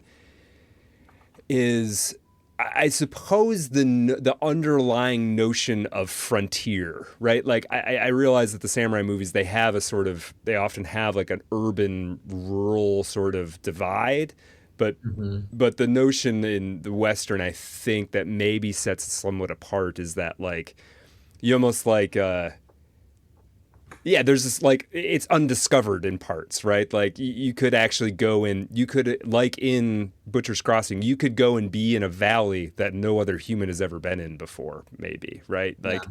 there's an infinite potentiality to this place. That we end up finding out it's not actually And I infinite, but Yeah, and I think similarly, like with the unique kind of frontier that makes the Western what it is, as opposed to a samurai film, is there is like this.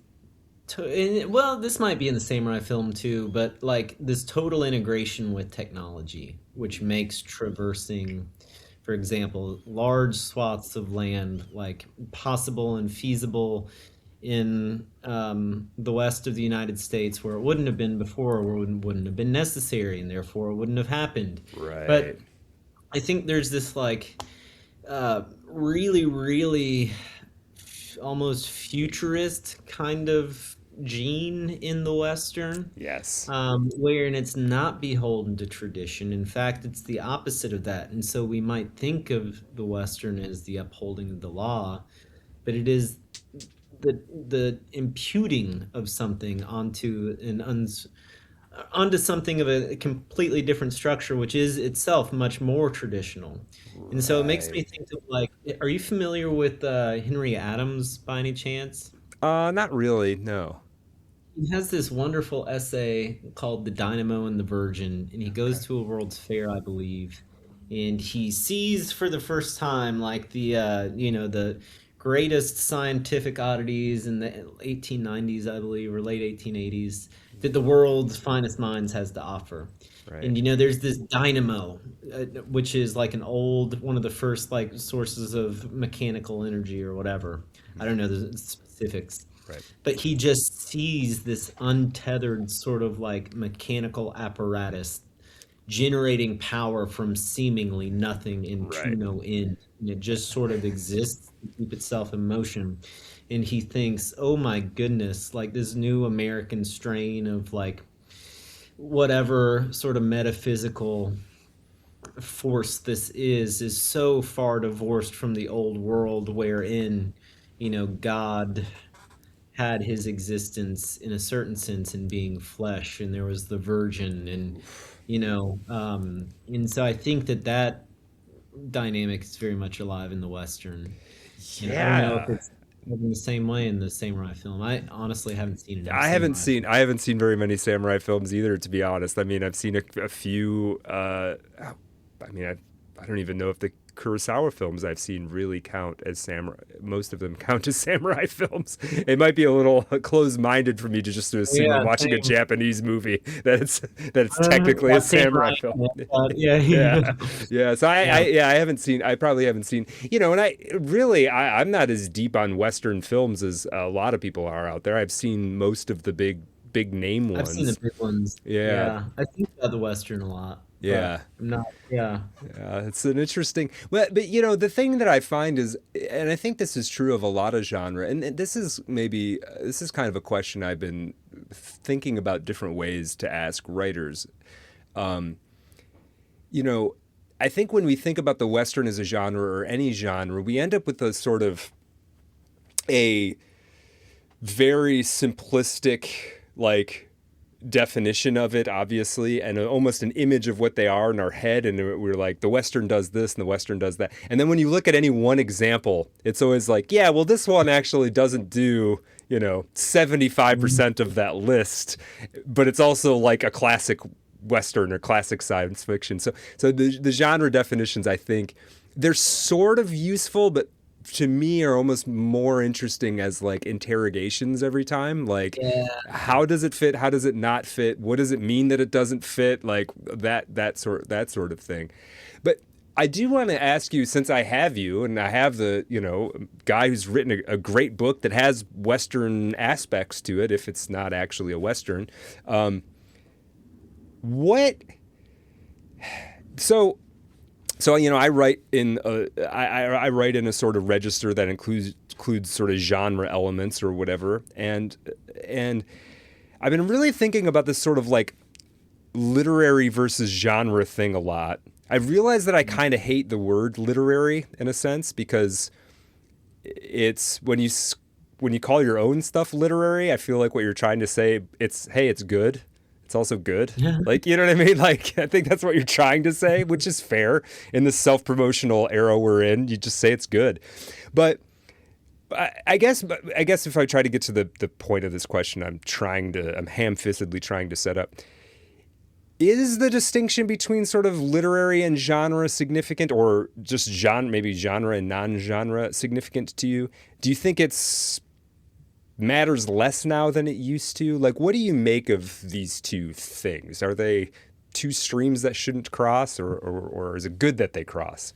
That's That's a really multiple good questions question. in once, but yeah. No, I'll be honest, like until the past couple of years, had always thought of like, I don't know, this Butcher's Crossing is a great example of literary fiction. Literary fiction to me always just meant like things that are in conversation with like more philosophical questions or deeper questions, Yeah. questions about like even the makeup of the text itself, but not in like the really, I don't know. I know nowadays it seems like people use literary to describe a lot of stuff, and I think Yeah. to the same extent, like a lot of stuff passes for having depth just because it's really it investigates like the person's life or something, like it Right. describes it like, man, was that person, like, Right. did I miss that sign, and it's like, oh, that's literary. You Right. know what I mean? Like, I Right. think that's kind of, I don't know, that Yeah. stuff can be interesting, but I don't necessarily I think it would be sloppy to call it literary because of that. Um, but I Yeah. don't really, it's not like I have an authoritative opinion on it either, you know what I mean? Yeah. Like, this stuff seemed to correspond. Butcher's Crossing, even though he denies the Right. genre thing, like maybe for that reason it is the most genre, Right. you know? Right. Right. Yeah. No. And I know this is like, it's not even it's a set of questions sort of, and I don't necessarily expect to land anywhere solid. I think it is interesting. You're talking towards something that I realize. So, in my sort of time as a reader and writer, but as much a reader as writer, when I was younger, I was very into genre stuff, Stephen King and Michael Crichton and comic books, and when I was a kid, and then eventually was like, oh, somebody pointed me in the direction of the literature shelf at the bookstore, and I fell in love with all kinds of stuff, Steinbeck and the modernists, and the beatniks, and some stuff from the 19th century, all kinds of literary work, and Hmm. then at some point started wandering my way back to more sort of speculative or genre stuff. And then did kind of come to this sort of interesting thing where I realized that a lot, certainly not all, but a lot of contemporary stuff in the literary category, it's sort of presenting itself. It's taken on a lot of the aesthetics of depth without actually doing much. And then there's Yeah. stuff in the genre field sometimes that, like, you get into like work of like somebody like Brian Evanson. Um, it's actually really deep and rich and playing with a lot of philosophical concepts and taking you into very interesting terrain, on all kinds of fronts, aesthetic fronts, philosophical, and other front, and even character stuff that the literary stuff claims to do better. And I just think it's interesting the way that we can get caught up in this. Like, I've run into people who have said like, yeah, I would never read science fiction, and it's sort of like, well, how do you know there isn't like some incredible book that's technically fits on the science fiction shelf? Like, it's almost like I think sometimes the categories get taken too seriously a little bit. And And yeah, I anyway. think about too, like, very good point. In another one, I like to, this is a really kind of silly Yeah. example, but I'll use it as a segue. Is you think about like the Christopher Nolan Batman movies, and it's like Yeah. these are just good movies that happen to be about Batman. But you Right. think about like Sam Raimi's Spider-Man 2, Yeah. one of the greatest and maybe even most genre-defining superhero movies of all time. But that's just a movie where they're talking about Shakespeare. Like the plot, like adheres to like like Right. this really beautiful sort of classical plot. And oh Yeah. yeah, it just so happens the main character is Spider-Man. Right. Um, Right. Right. Right. but I think like in the context of that, like it's also important in my view to remember that like modernism, for example, like a key component of it is an aesthetic vision was that aesthetics could in fact bridge a fragmented world that they could Yes. heal. And so I think that like even the stuff that gets coined as literary or whatever is its genre is just art in that Right. sense. You know what I Right. mean? Right. And I think even like the early novels, which are really just sort of like happening because the printing press makes that so available to people, in a sense, like their genre is novel because it is very much a commercial genre, Right. um, like an avenue or a vehicle of financial whatever, viability. Yeah. And Entertainment. It's part of the entertainment industry at that point. yeah, Yeah. yeah, yeah, exactly. Hmm. And they can be scandalous. Right. And Right. so like the distinction between literary and genre to me in that light does seem a little bit arbitrary, or maybe like even like unhistorical or something. Right, right, right. Yeah, in some ways it does seem like it's almost like a marketing category that like outgrew its usefulness. That's the way that I've started to think about it, the literary versus genre divide. But we both there are yeah, I mean we can identify stuff that's like if there's almost like a spectrum, you can definitely identify stuff that's at the far edges of either. And I guess what I'm always interested in is something more like Butcher's Crossing, where it's like it's a Western, but there is some heavy stuff going on in here Yeah. that any book you put it in, it's going to be heavy, sophisticated, interesting stuff about character and identity and psychology and history and right. It's going to be dealing with all of this stuff. And yeah, it's also a Western. Like you could listen to Marty Robbins as you read it, and it would fit perfectly, right? That's actually to me the more in 2026 is for me, I guess, very interesting terrain for literature to be in. Is almost I taking the agree. best of both to some extent. It throws the literary stuff into relief for Hmm. sure. Yeah, well, now you've got me wanting to read Butcher's Crossing as a Yeah, detective novel. yeah. There you You know, go. Right. Yeah. Well, wait, it could. find it. It could be a great detective novel with the same sort of philosophical concepts. They would show up a little bit differently for sure, but it's there. I mean, yeah, shoot, the detective novel is another great genre for sure. I can't speak to it, but Yeah, yeah, yeah. wait, It's I haven't read enough. yeah, yeah. There's treasure in there for sure, for sure. Um, I did want to talk a little bit about, I'm a writer, you're a writer. I did want to talk a little bit about some kind of more almost technical, maybe craft things that, I think we've talked a lot about the richness of this book, and I learned a lot having this conversation, hearing your thoughts and struggling to articulate my own. But as a source book for learning lessons about writing, and I said that the biography of John Williams is called "The Man Who Wrote the Perfect Novel," and they're referring in that case to Stoner, but I think Butcher's Crossing is as good or better. Are there things that, as a writer, you feel like you can walk away from this book being like, that's a good idea, or I can, I like how John Williams did that. Maybe I incorporate that into my practice. How does this book make you a better writer, if it does?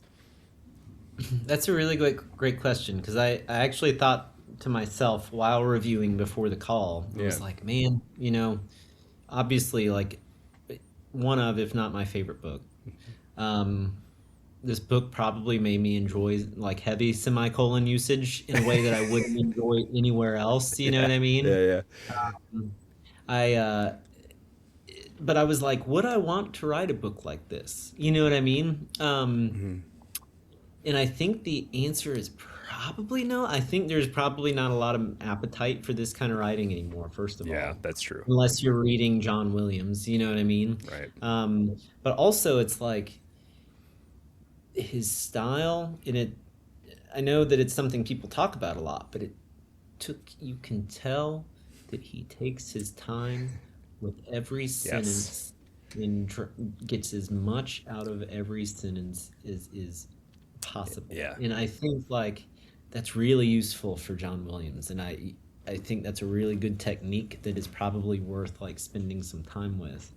I think that like the thing that really strikes me about this book, and this is more of a DNA thing, I think, than a craft thing, but who knows, is that it all rises and falls on how the meaning of a concept like erodes what that concept is required to mean.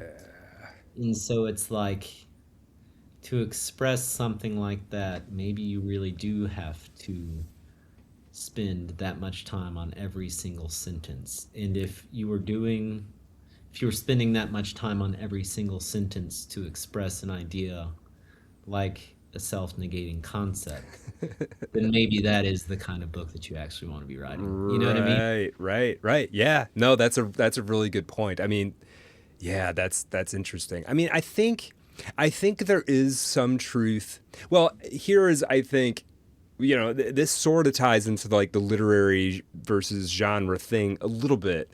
Noting that I love both things and think being in the middle of them is maybe most fruitful. But I do think that what you're talking, to get across what John Williams is getting across here thematically, for a lack of a better word, that does require some very careful, like, mosaic work. Like those artwork pieces you see that are made of tiny little pieces of tile. It is a little bit like each one of those has got to be in the right place and reflect the color in the right way, because otherwise the thing won't sustain itself, and everything that happens to Will Andrews has to be colored by the progression of this idea. Every thread matters. Right.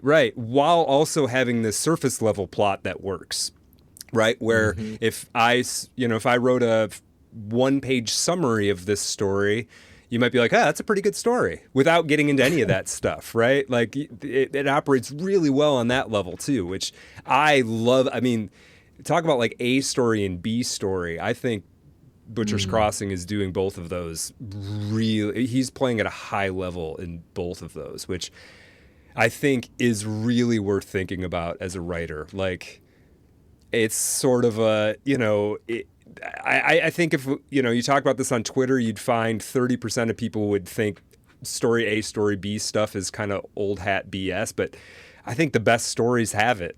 I think a lot of the best stories have multi-layer stories that work together, that are quasi-independent from each other in some ways, can be talked about separately, but ultimately, fit together to make one whole. And Butcher's Crossing is rocking it in that department for sure.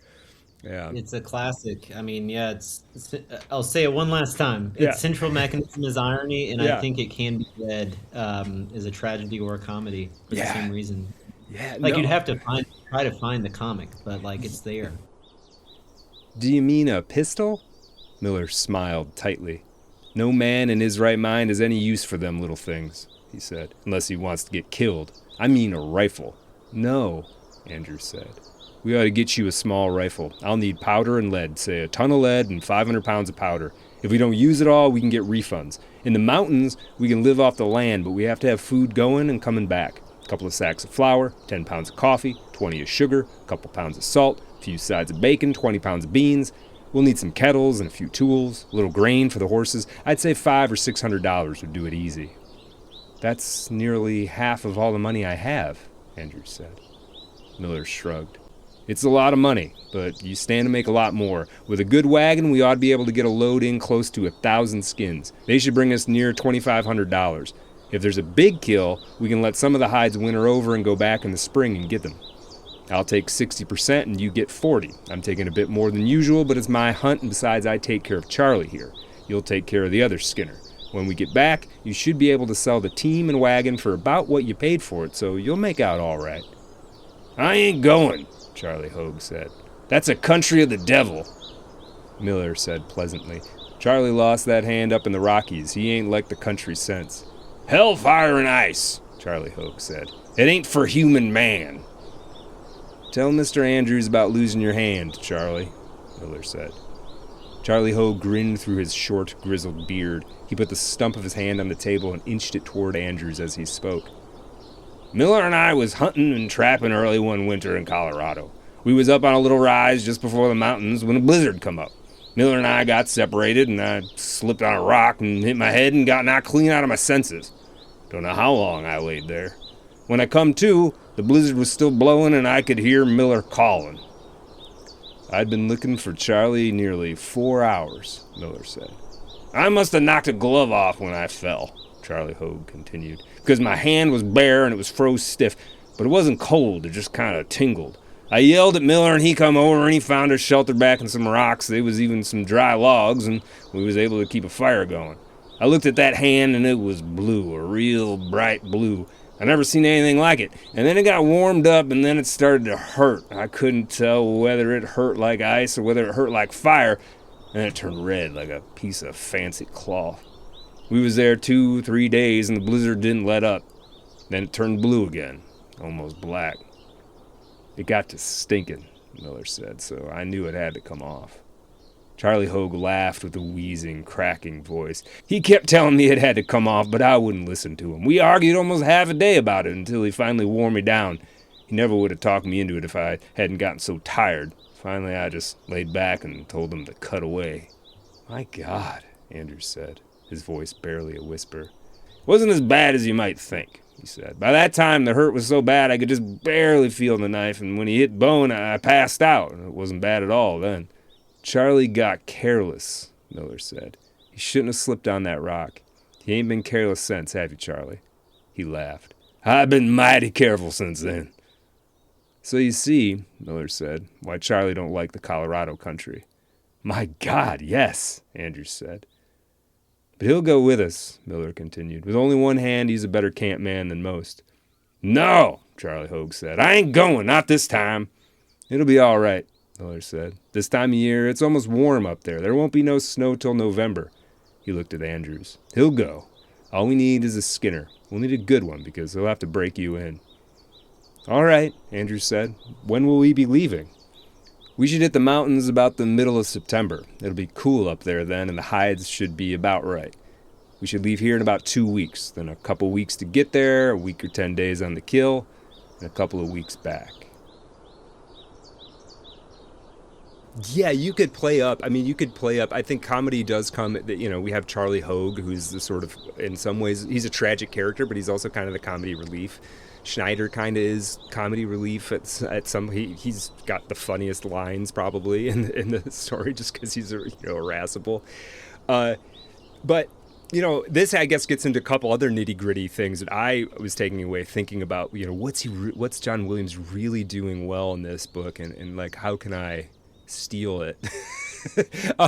One thing I got thinking about is, if you think back to like grade school or whatever, when they set up the typical antagonisms of all stories, like man versus man and man versus nature, man versus self, whatever.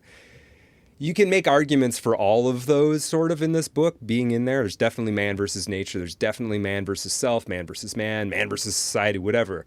But what's most interesting to me is this group dynamic between Schneider, Charlie Hogue, Miller, and Will Andrews, and how excellently they play off of each other. And it got me thinking like, okay, well, what is he doing? How does that work? And maybe this isn't going to make sense, but it's starting to make sense to me. I think to get, if you're writing a story where it's a group of guys who are ostensibly working together, which is what they're doing. They're all on the same team, right? And they have, from the get, very roughly speaking, their objective is all the same, sort of, right? They're all on the same side. But as you pressurize that situation, you realize that while they're sort of directionally similar, they all actually have their own private motivations that supersede the overall group's project. And the tighter you squeeze their situation, the more divergent those intentions become. And that's where like all the friction kind of comes out of it, right? Like that's why by the end it's, Charlie Hogue is traumatized and insane. Schneider's, dead.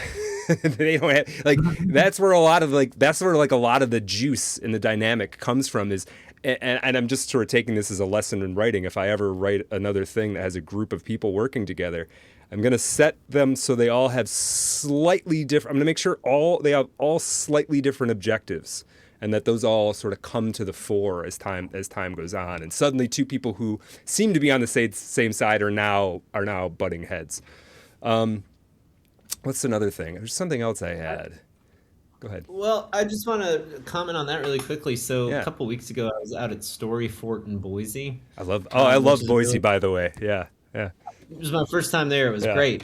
Story Fort was awesome, Was but it? there were all these craft discussions, and I've always been more of I'm more interested in novels about ideas, but I can also recognize sometimes, especially when I'm writing or in my own writing, like the limitations of that. Like craft is very important, and it's something I want to get better at. And this idea of like setting out the motives of each character to know what they have to kind of come up against and overcome, and whether they get it, what is in the way.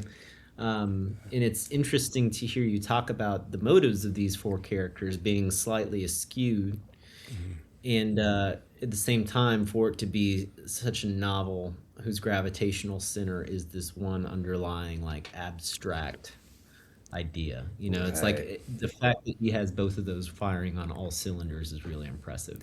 Yeah, and it's worth really thinking about. I think if you're setting out to write it, like I said, writing a story, and you can think about this like similar things could happen in sort of job place type stories or war stories where you got like a platoon of guys or whatever. I just did an audio recording for I do these classic short stories as filler episodes sort of. I did The Open Boat by Stephen Crane, which is it's another dynamic of people who are all kind of on the same side, sort of working together, but as time goes on they diverge slightly. It's worth thinking about because it could be really easy to set that up and sort of say, well, they all want to get home. It makes it really simple, and you don't get any like conflict from it. You don't get any friction, and no sparks ever fly, and then it can become boring, right? You're Yeah. making me think of are you familiar with The King in Yellow by any chance? Yeah, for sure. Do you know the story The Street of Our First Shell? I don't think I know that one. Is that in the King of Yellow? I mean, King in Yellow? It's in the book. It's one of the stories in the collection. Okay. It is a war story set during the Siege of Paris. Okay. But I remember reading that like it's one of those full of characters. It's one of the god awful boring stories in that book. Okay. like- I skipped it then. Yeah, but yes. Yeah. But I'm interested. What you're talking about makes me want to go back and read that novel or that story because there are so many interesting scenes, and the character motivations are so interesting that it feels very dry, though. Right. But I bet if I were to go back and read it in terms of motives, that would change the story for me in some way. Maybe it doesn't hold up.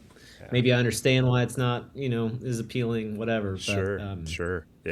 Yeah, he was an interesting guy. Chambers was an interesting guy because he writes these like four just like monumental short supernatural weird fiction pieces, and then it was like he forgot how to do it or something. It's very interesting because his other stuff isn't like that at all. It'd be like, it's like, I don't know. It would be like, well, even that book is so uneven. Right. It's a some of it could stop a bullet, and some of it's just like, what is this? Wait, yeah, exactly.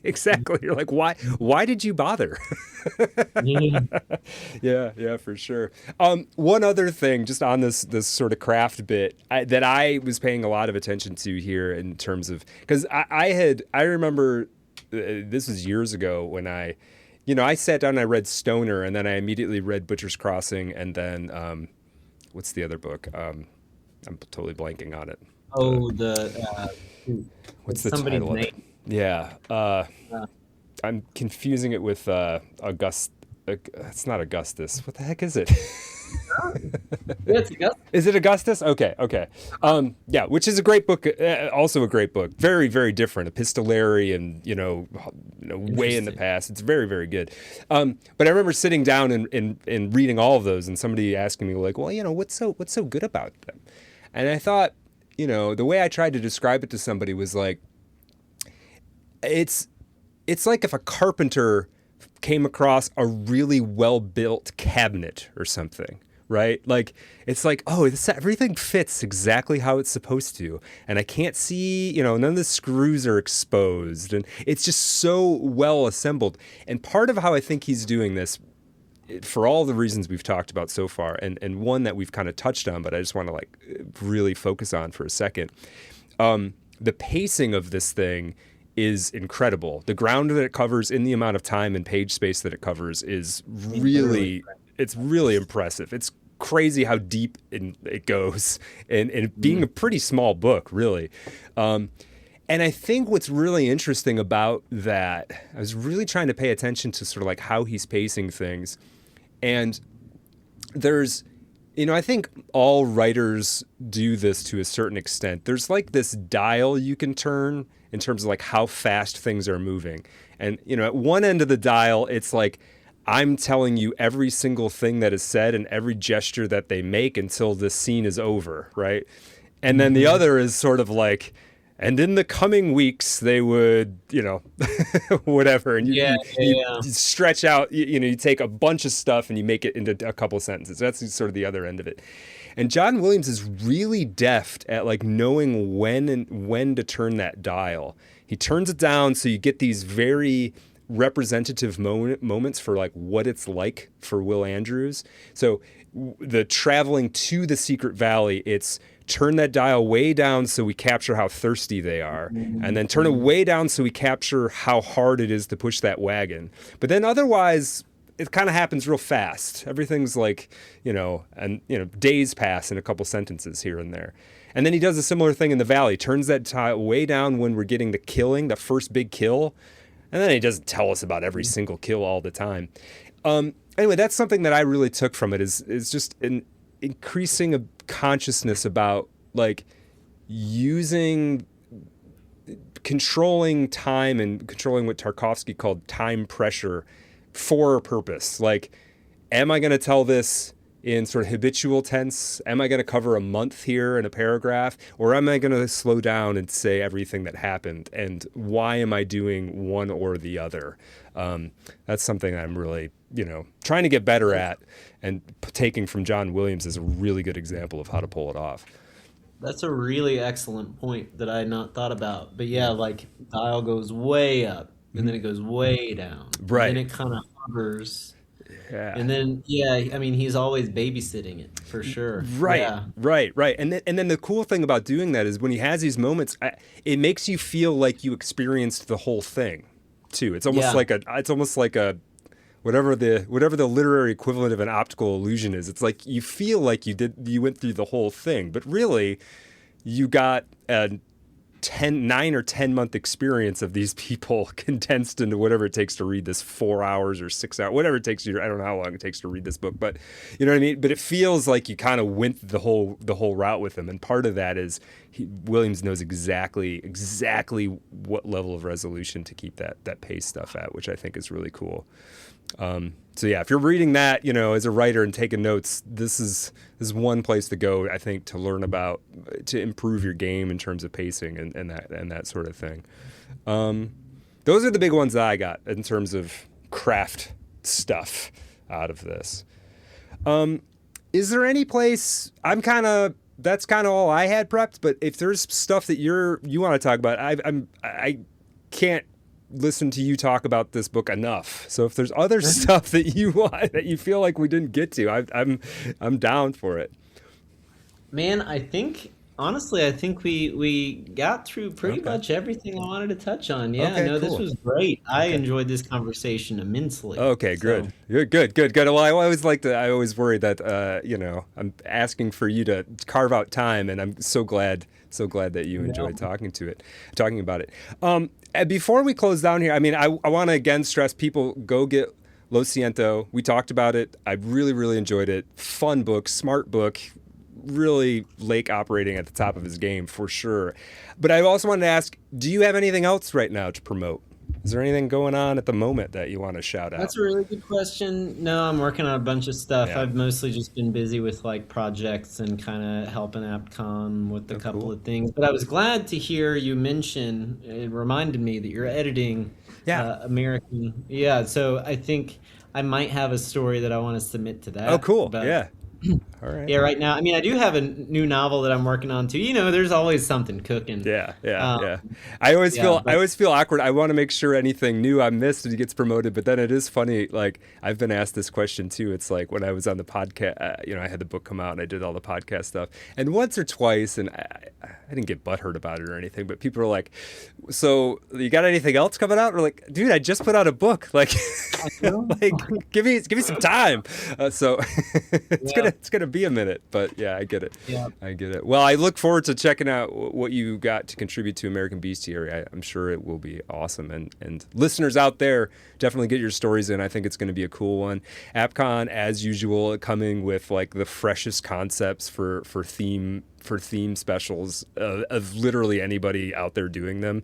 So I didn't come up with it at all, but I'm You're happy. the perfect, yeah, you're the perfect editor. Yeah, I'm happy to be a part of it. So, well, all right, Lake. Thanks again, man. Appreciate it, and you have a good evening. And to the audience, don't miss the madness portion of this coming up soon. It's going to be an in-depth John Williams biographical profile. Actually, a more interesting guy than I thought. I had always thought of him as this sort of bookish dude who lived a very quiet, sort of nondescript life.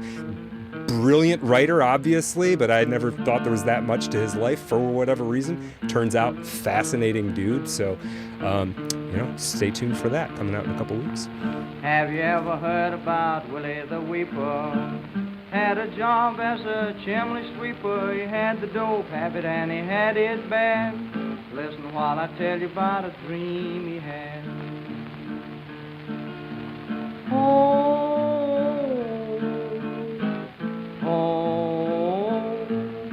He went down to the dope shop one Saturday night. He knew the lights would all be burning bright. Well, I guess he smoked a dozen pills or more. When he woke up, he was on a foreign shore.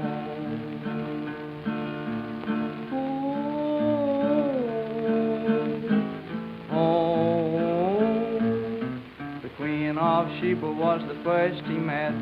She called him lovey-dovey and honey pet. She gave him a great big automobile with a diamond headlight and a golden wheel.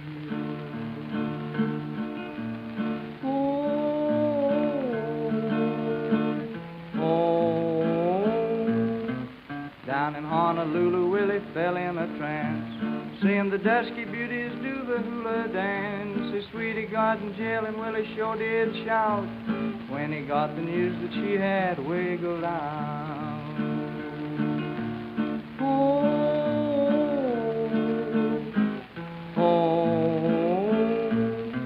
He landed with a splash in the river now, riding on a sea-going crocodile. He winked at Cleopatra, she said, ain't he a sight? He said, how about a date for next Saturday night?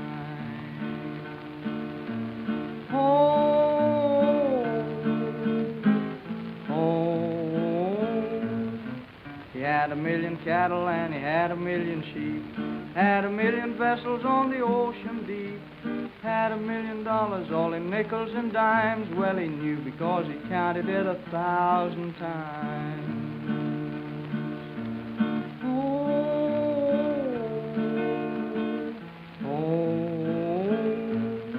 He landed in New York one evening late. He asked his sugar for an after date.